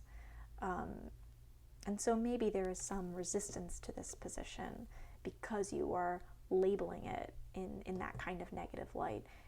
And you don't have to label it in that light, Sag. Like this, I think you do know that this is an opportunity. It's just hard to remember things that are opportunities when it feels like we're relinquishing control or relinquishing power, or, kind of becoming humble again. It's like I've had this phase of showing people what I know or what I can do, and we often think like once we've done that, we don't need to be students again. We don't need to learn again. We don't need to go back to an entry-level job or something along those lines. Think of that as a metaphor if that's not exactly what's going on for you.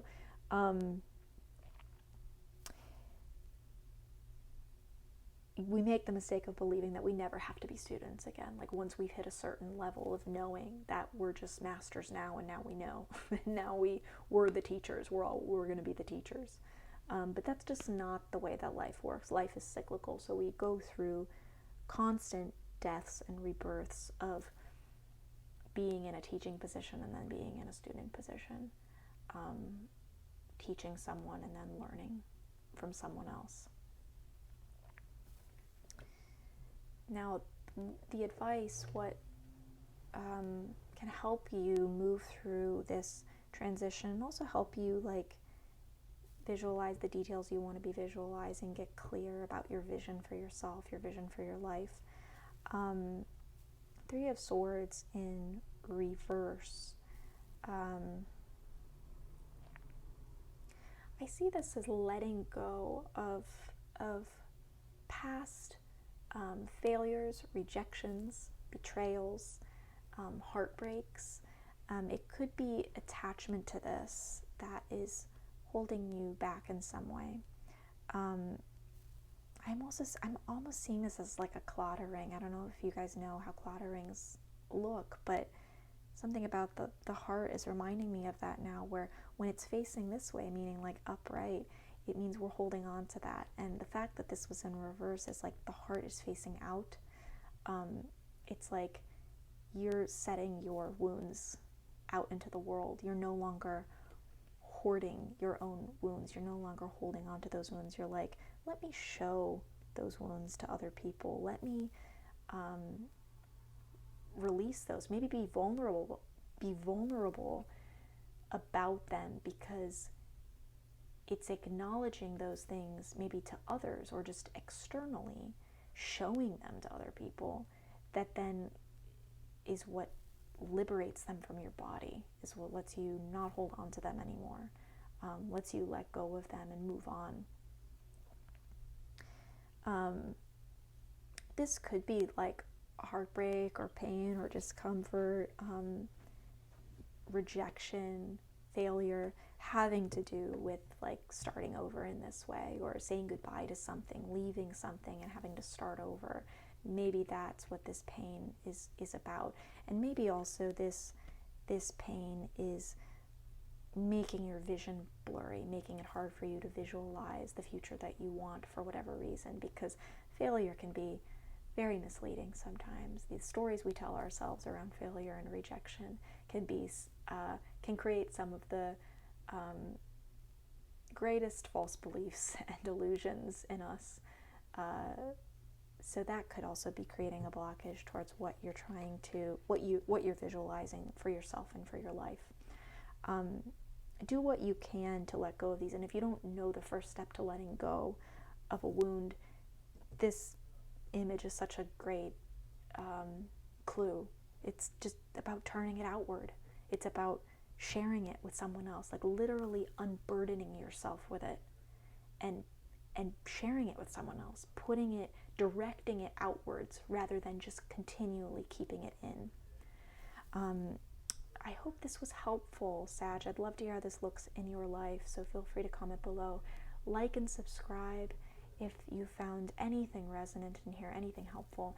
And if you're looking for more resonant messages, maybe a different placement would be more helpful for you this month. So check out your sun, moon, rising, or Venus, whatever this reading was not. I love you very much, Sag. I'm rooting for you as always, and I'll see you next time. Hello, my constellation of Capricorns. This is good for Capricorn, sun, moon, rising, and Venus. I'm going to take a moment and call in spirit, call in source energy, and of course call in your angels and your guides. Calling in Capricorn's angels and guides. What are the messages for Capricorn for the month of July?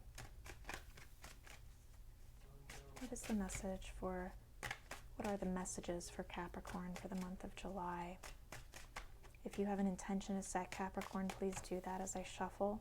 If you have a question to ask, focus on that question now.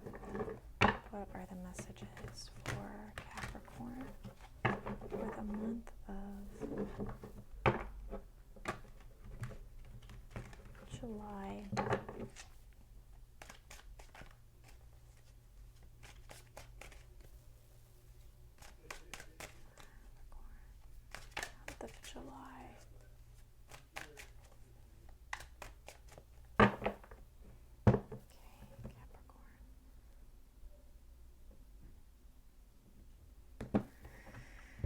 Okay, Capricorn.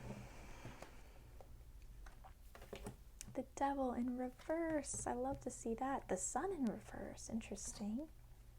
Oh, wow. And 9 of Swords in reverse. Okay. So, Capricorn. Wow, wow, wow. We got a lot of nuance in this message here. I can already tell. There is something that you are liberating yourself from this month, Capricorn. That is so exciting. I mean, I'm just seeing a resistance towards an old pattern or addiction that you have, whether that's and that could be anything. That could be an addiction to an unhealthy relationship, a substance, some negative behavior, or even just negative self-talk. Like it could be an addiction to a pattern of thinking that really doesn't serve you and keeps you trapped. The devil is all about enslavement and thinking about the things that enslave us in some way, that keep us small, that keep us limited, and how we can, that kind of enslavement can't continue without our consent. We are always a participant in our own enslavement, and it takes that kind of awareness, just to acknowledge that in order to liberate ourselves from it. So I'm just seeing a really cool blossoming of awareness for you, Capricorn, something that that's just coming into your awareness, into your knowing, and you're able to see something maybe that you weren't able to see before, in a way that compels you to actually take action and change your life. So you are liberated from something in January. Oh my God, January, not January, July. I'm thinking of your birthday. In July, you are liberated from something. Now, what's the obstacle here? We have the sun in reverse, which what I'm seeing is kind of like, I think what is really what feels like an obstacle for you this month is, I'm hearing for some of you, this is really interesting, and this isn't true for everyone, but some of you, it's the successes and achievements that you're seeing around you, not necessarily yours, but those of others. Of course, what this makes me think of immediately is just your relationship with social media.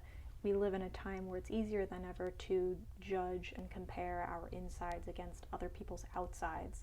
And I see this as being the outsides of other people. You know, it's the highlight reel. There's something about that, and focus on that really is the only thing that could impede you liberating yourself from some sort of negative pattern. Hey, maybe the addiction is social media. Maybe the addiction is playing the comparison game between you and other people.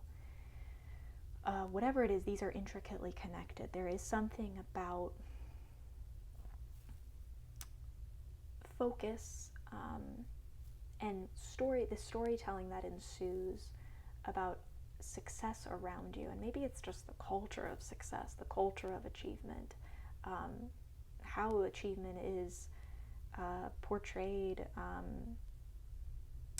in our society, and what's the messaging and conditioning that we receive around achievement and success, and what those things mean.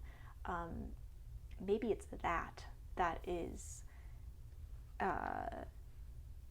the only thing that holds any potential in impeding your liberation from some sort of negative pattern.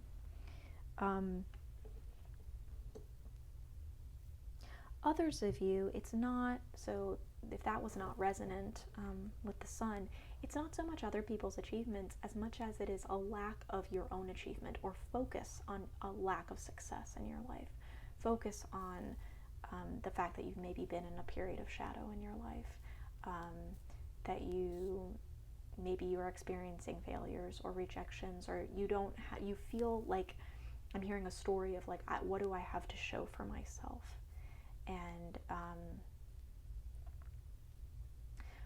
it feels almost like you don't, what I'm hearing for some of you, it's like you're not worthy, or you don't have reason to liberate yourself from this prison, because you don't have something that you've achieved that would give you reason to do that, or that would pull you out of this. And it's almost like maybe some of you have been waiting for a reason, for something outside of yourself, some success, some achievement, some award or reward that would help pull you out of this, would help liberate you, or give you reason to step outside of this cycle. What I want to say is that you don't need that. That is the false belief. That is part of the cycle. That's part of the negative cycle, is thinking, believing that you need something outside of yourself good, some like catalyst, some good catalyst to save you. It's like, it really is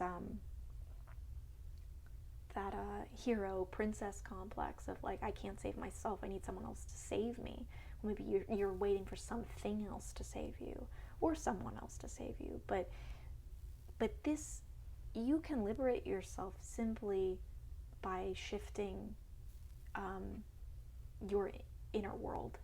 And you don't need a catalyst to shift your inner world. All you need is intention and commitment.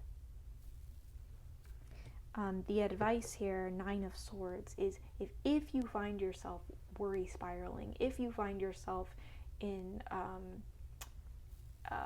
moments of intense analysis to the point that you are just getting lost in your thoughts, lost in hypotheticals, lost in words, beliefs, judgments of others. Again, this idea of judgment is coming in, especially in your relationships with other people. This is what needs to be rejected at all costs. Shut down your brain when you find yourself thinking in a way that does not support where you want to be. If you find yourself thinking in a way that does not support your liberation, just shut it down. Do something to get out of your own head. Unless you can consciously change your thoughts, but that's really hard to do. A lot of us need to, take a walk or do some grounding exercise or meditate or play a game, something to get us out of this, to distract us really from this kind of quicksand negative thinking pattern.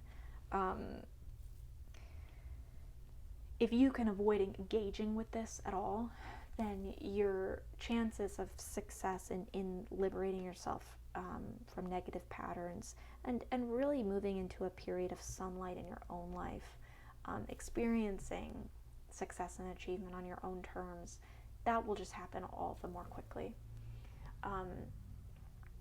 I'd love to hear how this looks specifically for you in your life, Capricorn, so feel free to comment below and share. Please like and subscribe if you haven't. Check out my Patreon in the link below. I'm so grateful that you are a shining star in this constellation here at Starchaeology Tarot. Thank you for being a part of my galaxy. I love you very much. I'm rooting for you as always, and I'll see you next time. Hello, my Aquarius cluster. I'm so happy to see you here. This is good for Aquarius, Sun, Moon, Rising, and Venus. I'm going to call in source energy, and also, of course, call in your angels and your guides. Oh, they're already here. 8 of Wands. We have the 8 of Wands. What else? What other messages do we have for Aquarius? Sun, Moon, Rising, and Venus. What messages do we have for Aquarius?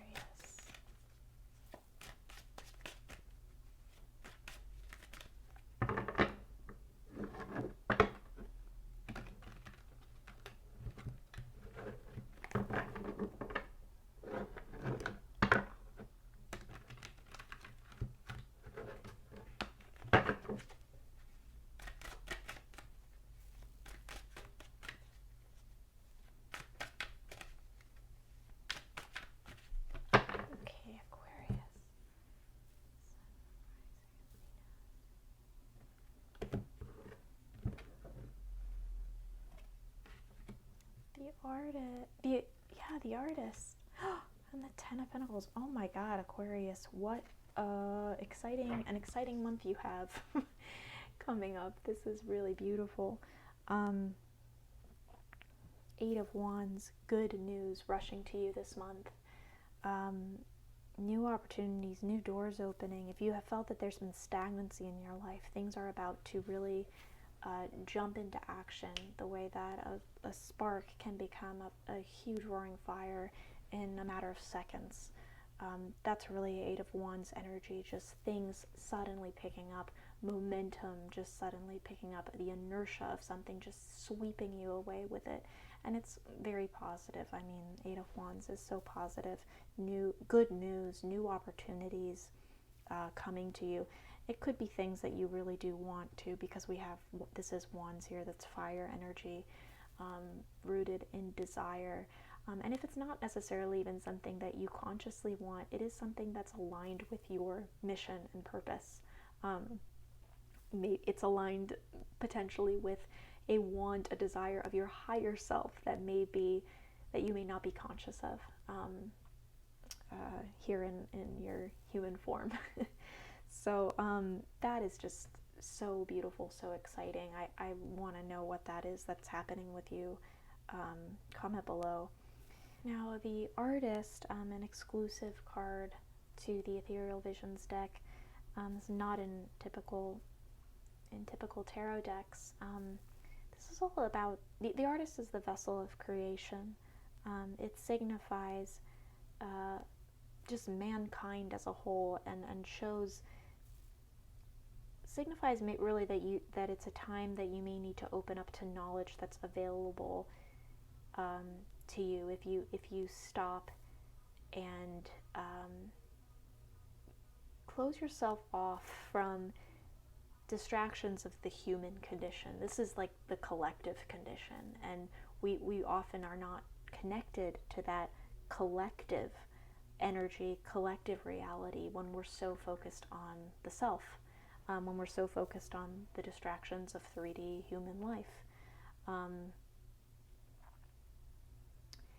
So this is really interesting, and it's upright, which tells me that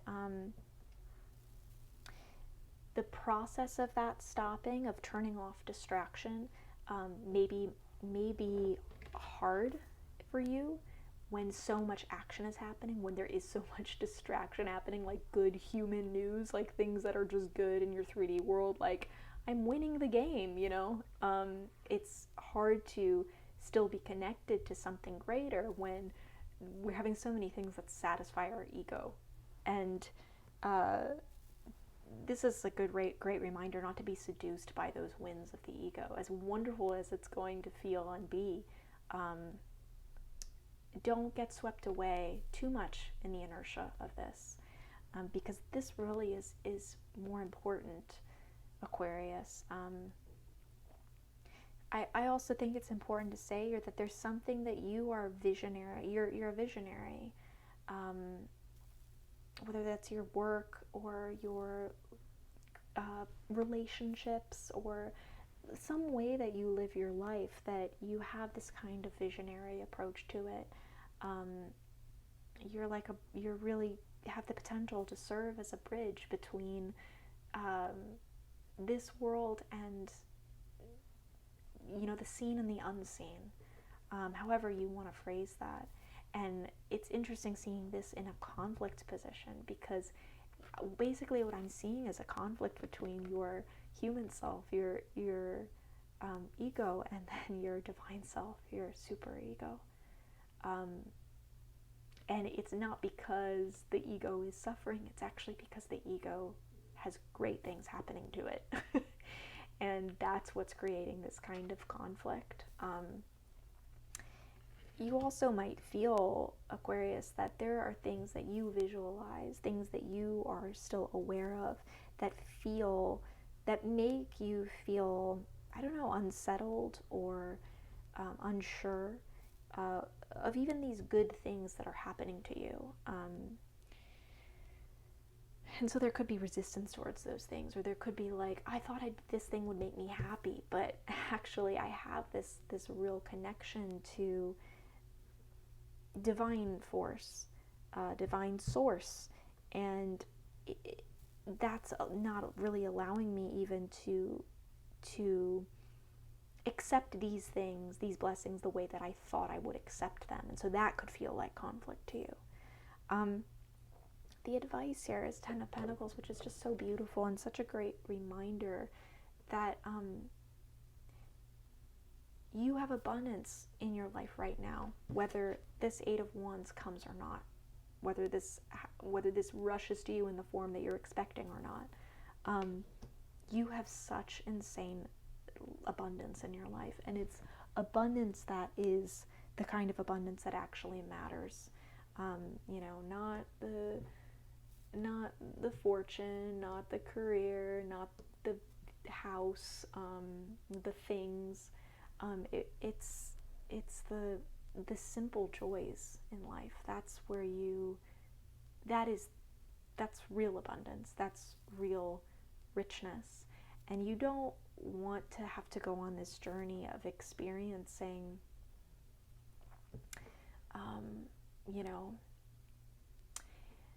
what's the word I'm looking for? Like, just absurd affluence in order to just come back to where you started and realize, like, I could have saved myself this journey of suffering, of the ego that got swept away in all these good worldly delights and pleasures. I could have saved myself that wild journey by just acknowledging and being grateful for the things that I have in my life, regardless of whether my worldly conditions are changing or not, or getting better, or becoming like, substantially better, let's say, than other people.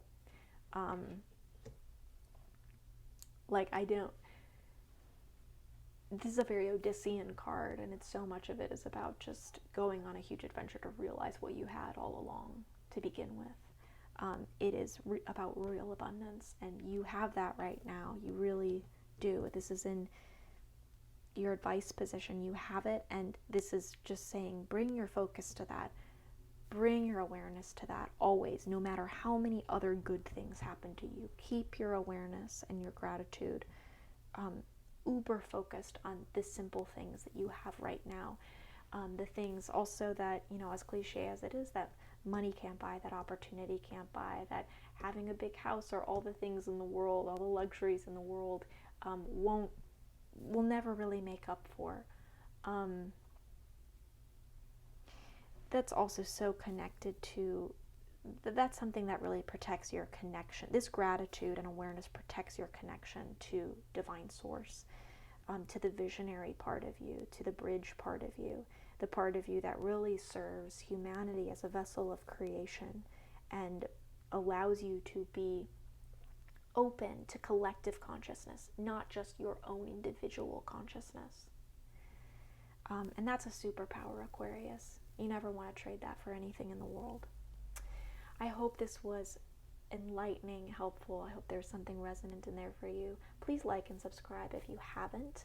And check out your other placements, your Sun, Moon, Rising, Venus, especially if this wasn't resonant. It could be that a different placement is the focus for you this month. So check out your Sun, Moon, Rising, and Venus, whatever this reading was not.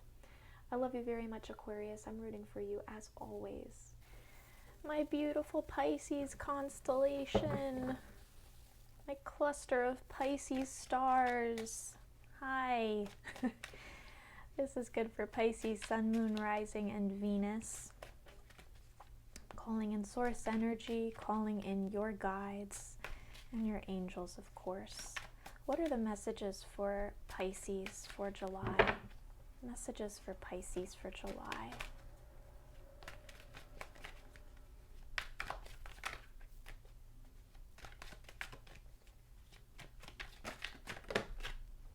Two of Wands, upright.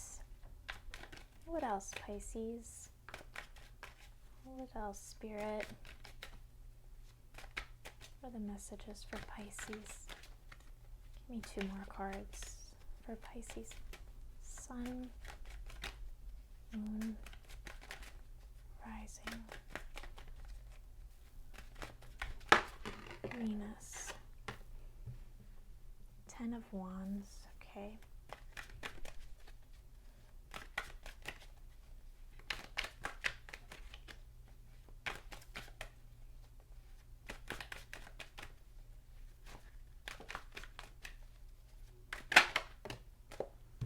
Oh, wow.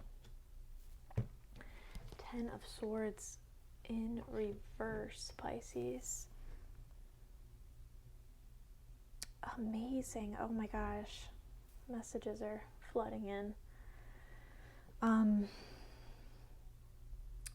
Pisces, you have a vision that is crystallizing for you in July, and it is such a beautiful vision. It is so connected, Pisces, to the truth of who you are, your mission, your purpose, your desire that's truly rooted in love, not fear. What your highest self wants, not your lower vibrations, but truly what your highest vibrations, your highest self wants. That kind of really pure, true desire that's always full of integrity. It's just helping crystallize a vision for you. And I feel for some of you, this vision is really welcome after a time where maybe you've had a hard time visualizing your future or your path. I still see that even. I think some of you are still overcoming difficulty seeing your path because you've been really overburdened by things that don't even belong to you, things that you've committed to, things you've said yes to and taken on, absorbed by either people who wanted that and also people who never asked you to, but you're carrying so much burden that doesn't have to be yours, Pisces. And of course, 10 of Wands so much is about carrying those burdens and having it actually obstruct your way, having it become so heavy that you can't move forward, or you can't even see the path forward because you're so hunched over and just watching your own feet walk. It's like you can't see the path ahead, and that makes it really hard not only to move along the path, but to be excited about the path, because it's often vision of the future that makes us excited about the present moment. Now, that's not always the way that we should be. We can be excited about the present moment without any vision of the future, no doubt, and that's another challenge in and of itself that many of us, I think everyone, has a lot of lessons to learn in. But in this case, when we're really talking about the positives of visualizing, the benefits to visualizing, to daydreaming, to thinking of every little detail and having that be a helpful tool in mapping our lives for us and in making us feel aligned in our present moment because we feel clear about our direction in the future. That's when having that vision of the path in front of us can be really helpful. It actually can help us be more present in the present moment. So whatever these burdens are, these commitments that you said yes to that are not serving you anymore, that are really only serving other people, maybe there's a little bit of people pleasing going on, that is the only thing really in your way, standing in your way between you and really having this crystal clear vision of your future, manifesting the future that you want, and having this bird's eye view that maybe you haven't been able to access in a while. I think a lot of you have been really, your vision's been very myopic. You've really only been able to see a foot in front of you. So this is just so refreshing, having this wide perspective of your life. It's enlightening for you, Pisces. And again, it's only overburdening yourself, especially via attachments to other people or carrying other people's burdens for them, that can get in the way of you having this kind of wide perspective. The advice is the part that just, when I pull this card, the poetry of this is just, I find really beautiful and moving. 10 of Swords in reverse. This is I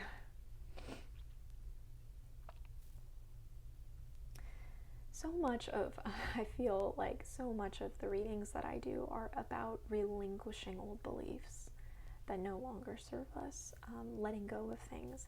It's really rare that a message like this comes through. Oh, I wonder what that what that slip was, what that meant. Maybe there's something coming true in an old belief that you have. But this, it's rare that this message comes through, which is about actually holding on to an old belief at all odds, even when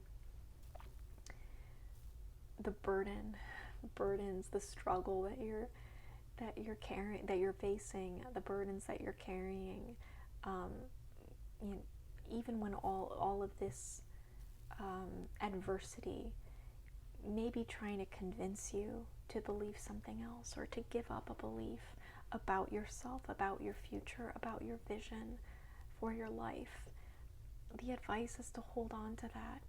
Don't relinquish that belief. It's always good to reevaluate our beliefs, question them, see if they still serve us. But what's clear to me, Pisces, is that there is something that is so true in a belief that you've had about yourself in your life for a very long time. And this is not the time to give up that belief just because you are struggling. This is not a time to give up this belief just because you are exhausted and overburdened and you've been carrying this load for so long. The message, the lesson of this is not to change what you believe, or not to give up a really beautiful, divinely guided belief about yourself and your life or the world. If anything, this struggle is to change how you deal with struggle, how you deal with overcommitting yourself, overburdening yourself. Where are the boundaries between the commitments you have to yourself and the commitments you have to others? That's what this lesson is about. This isn't about reshaping a beautiful belief and well-intentioned belief that you have about yourself and your life. Or rewriting that, overwriting that with some kind of negative story. This belief doesn't need to end, and it's more important now than ever that you hold on to what you have believed in the light, what you've believed when you haven't been carrying this hard load. That's what faith is, right? Faith, you only really learn what your faith is and how deep your faith goes when it is being tested. And this is a time of testing for you, Pisces. Always be, this isn't to say don't be humble, don't relinquish beliefs that you realize are wrong or not serving you or harmful in some way, but you'll know the belief I'm talking about. It's the belief that doesn't hurt anyone. It's the belief that lifts you up. It's the belief that makes you cry because it's so beautiful about yourself, about you and your life. That's the belief. That is the truth.